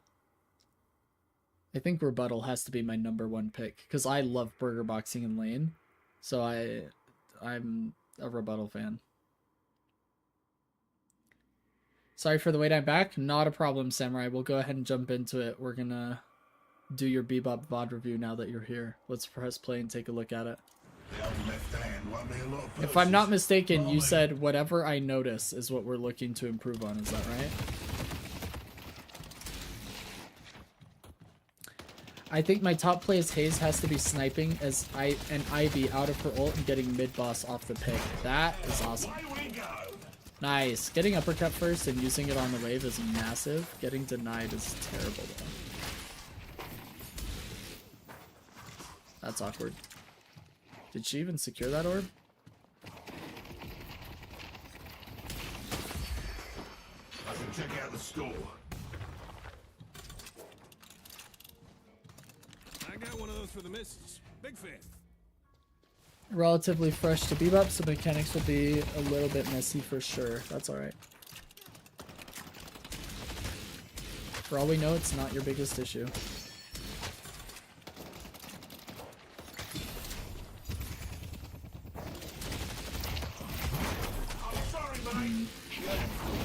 Yeah, I would have just chucked the minion at him. It's easier to secure damage that way. Played him early, but not since I've started like really playing. That's how I am with Vindicta and Calico. I haven't played them since I was in Alchemist or something.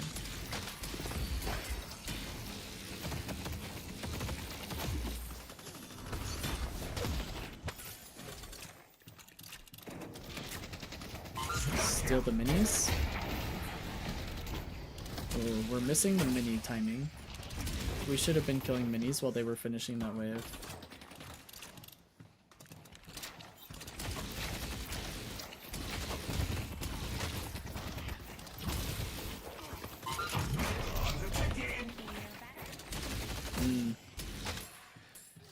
I think you're trying to use uppercut on enemies too much, and we should just chuck minions at them.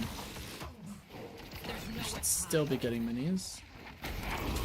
We have a second opportunity to get minis because they didn't get minis, and now they get minis. Gotcha.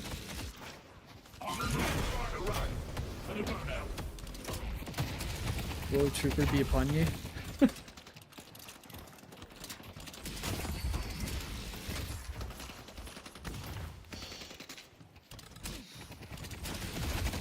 Nice. Yeah, we want to go for headshot booster as often as possible. Like, I don't know if it's going to give me the cooldown. But we're definitely not using it enough. I'll tell you that right now. Get headshot booster, chuck a minion at him, kill the wave, get headshot booster again. You should get headshot booster twice a wave. I hate headshot booster sometimes. It is mega OP. Nice try though. That is the tech. Get the minion low, throw a bomb on it, uppercut.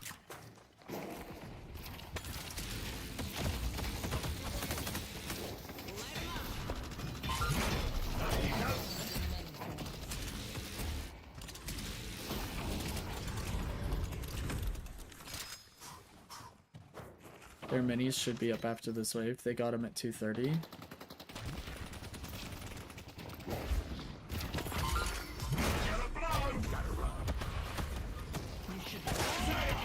Nice hook.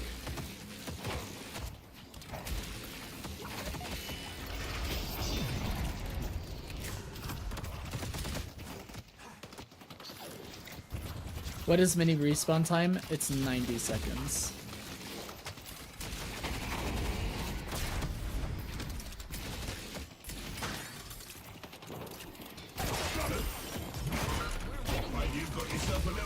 Nice kill.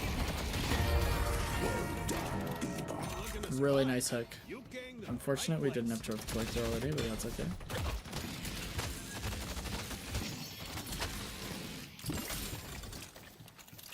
So be careful not to, like, you're doing this thing where you stop shooting and then you try and secure an orb, and good players are going to take advantage of that and they're going to deny you a lot more orbs.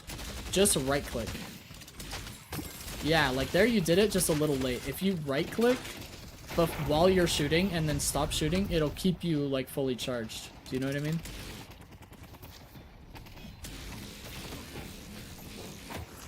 Yeah, the timing that Shelly just outlined is exactly right. I would like you to be at bridge buff with your partner, because what if the blue lane was both there and Wraith is alone 1v2 on the bridge buff? That's no bueno.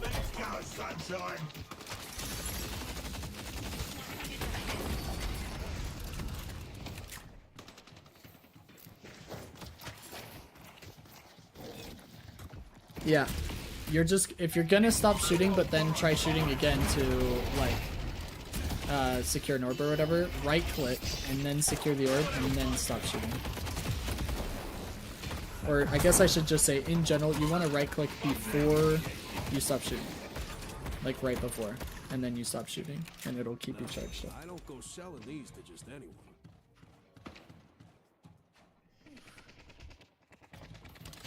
think we had it comes. Could be mistaken though. I still want you there. There's no reason for you to not be there. Let me show you what I mean.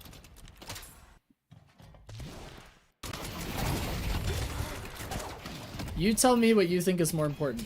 This, or being a bridge buff with your teammate? What do you feel like would have had a better impact in your game? No reason for you to not be there, right? Like, what you're doing right now is just, like, silliness. We definitely should have been a bridge buff, yeah. We'll go forward again. Oh, I think I missed an important thing here.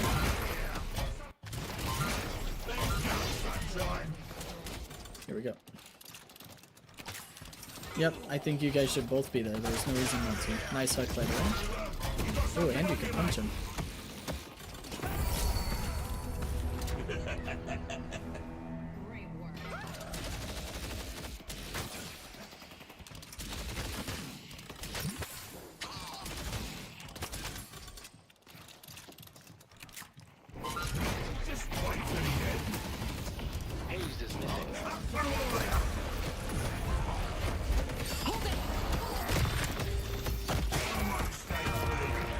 Yeah, saw that coming. That was a little bit risky. And a third person just showed up. Haze.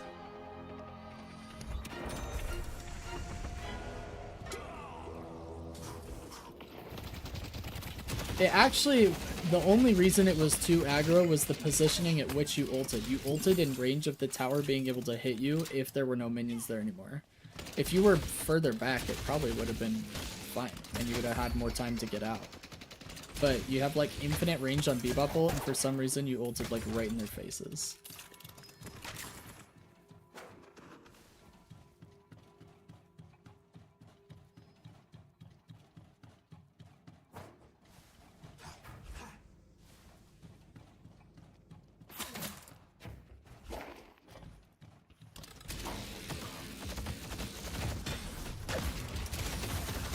Did you know that you can strafe in Bebop's ult to speed up mid-air, but it's pointless because you can't aim at anything?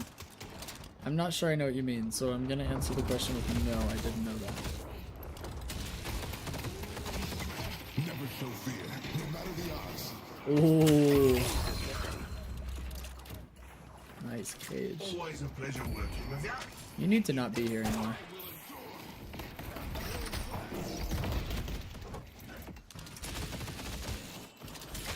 I think we've split 2 whole waves with them.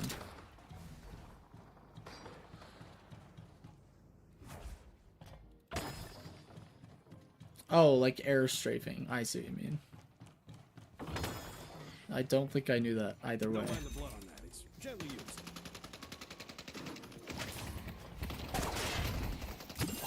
This is gonna be fun. Minion. I see crew. Sag. Pull back. Page is missing.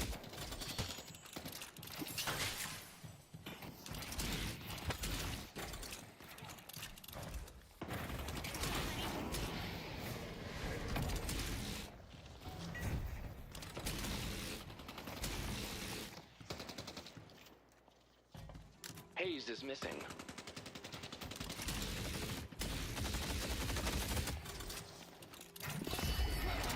Allow the hidden king to open your third eye. Try to keep up.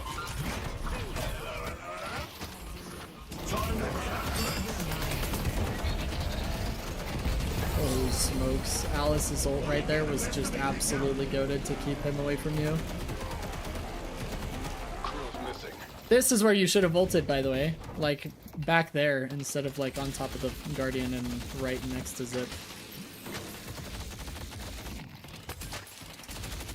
Yeah, we're doing this thing where we, like, stop using our auto, and then we try and recharge for a secure. Enemy team's just gonna deny you orbs all the time. Bridge buffs.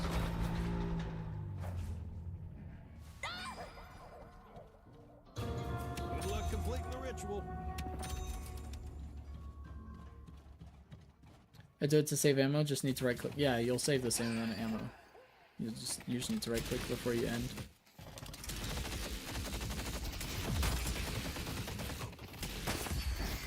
Oh, nice denies.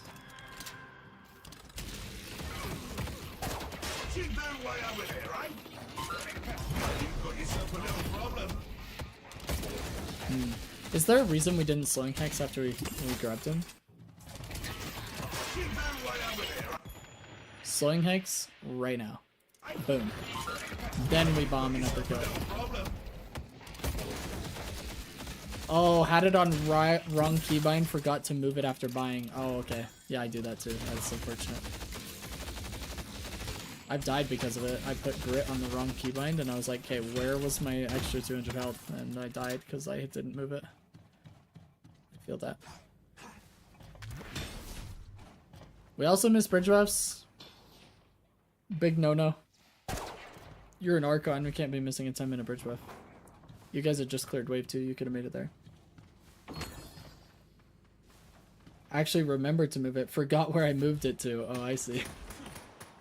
I have specific keybinds for specific spells, so I always know every time I buy Slowing Hex, it's on this keybind. The only time it gets complicated is like sometimes I have the same spell that I always keep on the same keybind.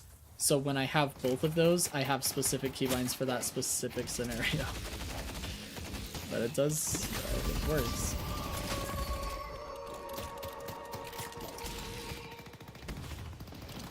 Like usually Cold Front is on G for me, or Arctic Blast.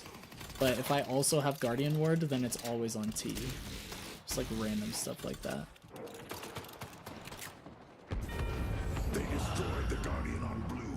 Yeah, same 2 is always my enemy targeting keybinds, but on Bebop I built Alchemy Shard and I put that there. I see.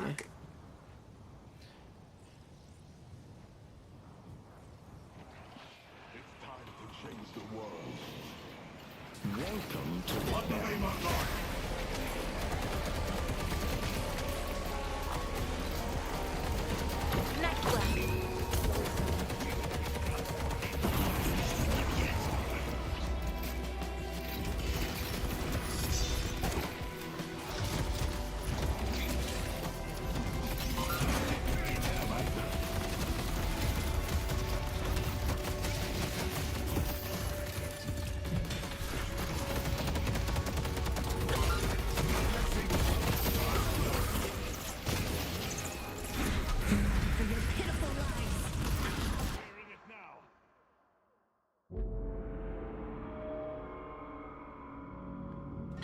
This fight made me crazy.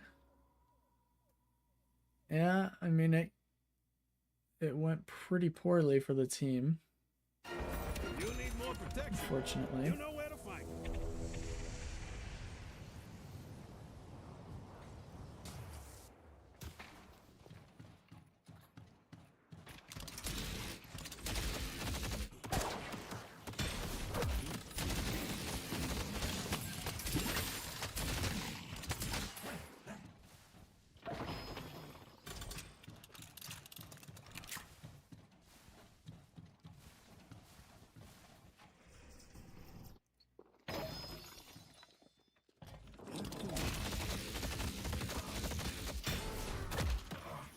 I mean, I don't know that being kited around the pillars is the entire problem. It's also like unfortunately you missed hook, so like, if you miss hook, sometimes it just kind of hurts his Bebop. That's like the epitome of your kit.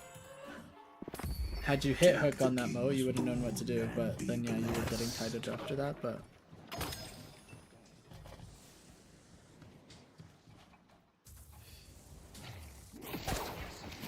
You can get on top of the bridge, but Bebop doesn't do great from on top of the bridge. The reason being is that your damage is very low after bomb uppercut if you're building like this, if you're not building any gun.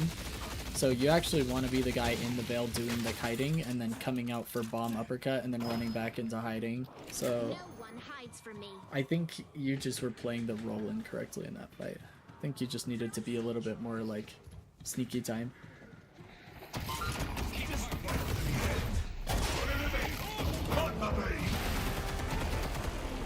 Oh, so sad. I'm gonna go back because I don't have cooldowns.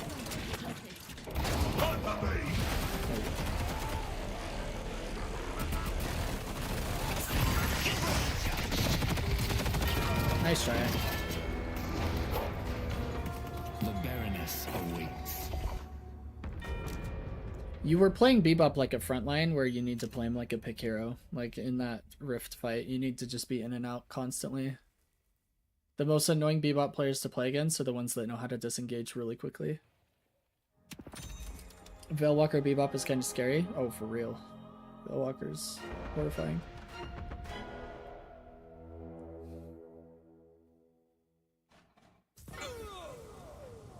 Time to get in a scrap.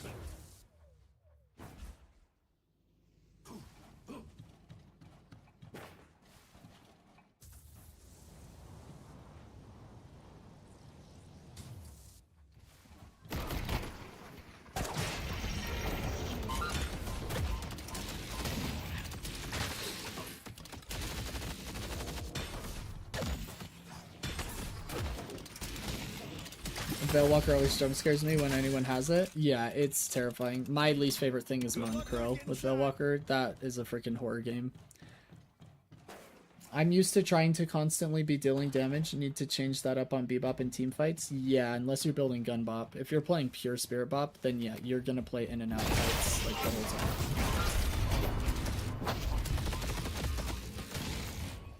I should be used to in and out since I play so much pocket. Yeah, you're gonna play them very similarly actually. With this build. Just wanna be quick.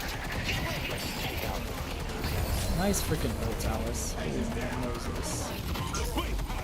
Oh my gosh, you tanking this ult is so good. I don't think it was on purpose entirely, but it was so good. That Haze made a questionable choice. Yeah, that's a nice way of putting it.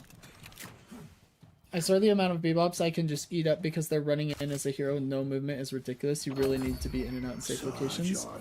Yeah, the Bebops that like run at you after placing bomb and hitting out of uppercut as if they're going to provide more value in the fight are the ones that are throwing and don't know what they're doing. Generally speaking. It's hard to spend these souls. Throwing that fight, I should say. Not going to generalize their entire gameplay off of one play, but that's that fight for sure. You'll be the last one standing.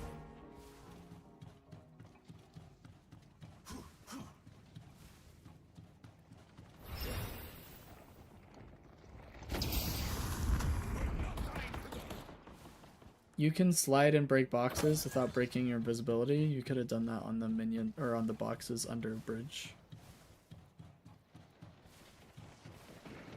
I think you know that. You just missed like two boxes and a golden statue that were free.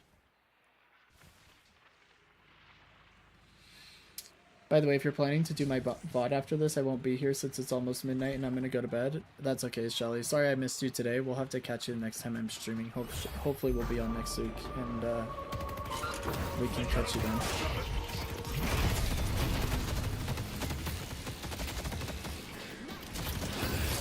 Walker is under attack.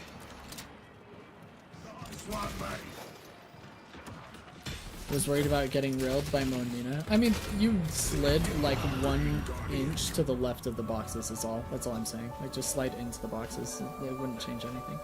I hope this stream goes well. Thanks so much, Shelly. Appreciate you being here. Hopefully anything we talked about was helpful today, and then we'll get your VOD review soon, and hopefully we can help you get out of Elo hell. Until next time, have a good night. Sleep well.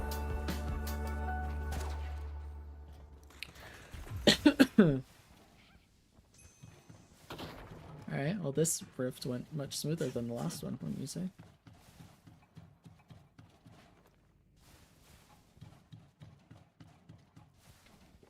How do you guys decide who gets to lane with the rando?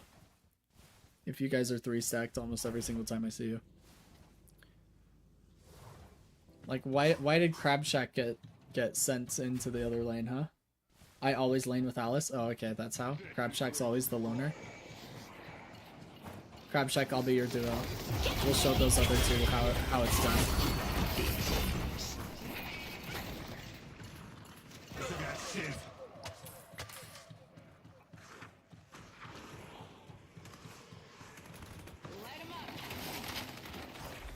Personally, for me, I'm always the one people swap to. I'm just that cool. Cap. Absolute copium from Bullet over here. She and I have compatible playstyles in lane. Oh, Vindicta's your buddy too. Okay, I see. Get Vindicta in the stream. Maybe they need coaching. I'm glad you guys have it worked out though. But I am the guy who lanes with random, so. You and Alice Samurai do seem to play really well together from what I've seen. We've been trying to. Reptar's allergic to coaching or what? No, I'm kidding. Some people don't like it, and that's fine. Heather and Bullet should play with you guys as a 6-stack. And then I should do a coaching session on all 6 of you and just roast you all at the same time. Are you seeing it now that I've pointed it out? How many boxes you run, you give them a kiss, but you don't actually take any souls?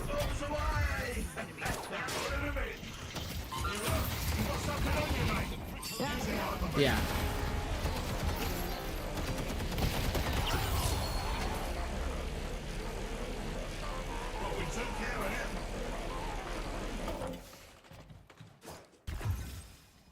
Drive-by Bebop is insane.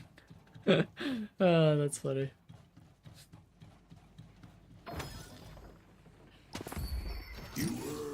Yeah, there's like a lot of boxes you're just ignoring. I wonder how many more souls you would have right now and golden statue buffs you would have just by making an optimization of actually spending 0.2 seconds picking up boxes and golden statue buffs that you walk by.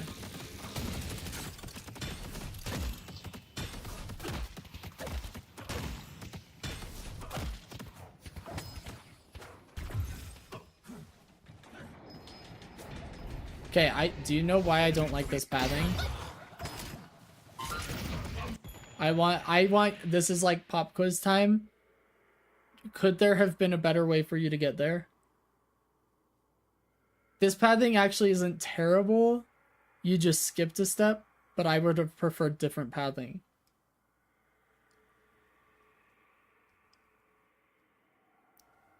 No, after this, like where we go from here, you go out this way to the page. Yeah, do you know why I don't love it?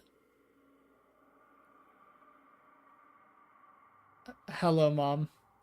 Oh, you guys... Oh, you should see her message. That's my mom that just typed in. Allison. Say hello to Coach Blayton's mom. Pole won't bring her anywhere? That's actually not the reason, Samurai. The reason is because you're not proccing Veilwalker. So you can proc it on this closet. The other reason is that she's actually going to beat you close to Walker, and I'd want you to cut her off. So I actually would have gone around this wall and hit this veil on the other side of the wall, and then I would have gone and ganked her from behind. Yeah. Because if she beats you to the Walker because you took this, and also you walked right by a veil, but if you are going to go this way, hit this veil, but I would have gone around the other way. Now, lucky for you, she's like, we don't know what she's doing. The professionals are still looking into it.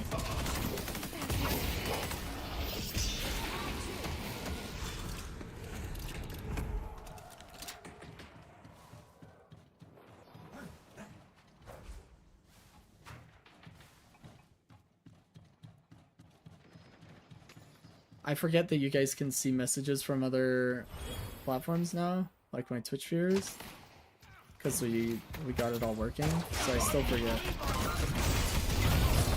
Nice slowing hex. I'm gonna go back because I don't have cooldowns and it's bugging me, but nice slowing hex off of the hook this time. Now we know what keybind it's on. W.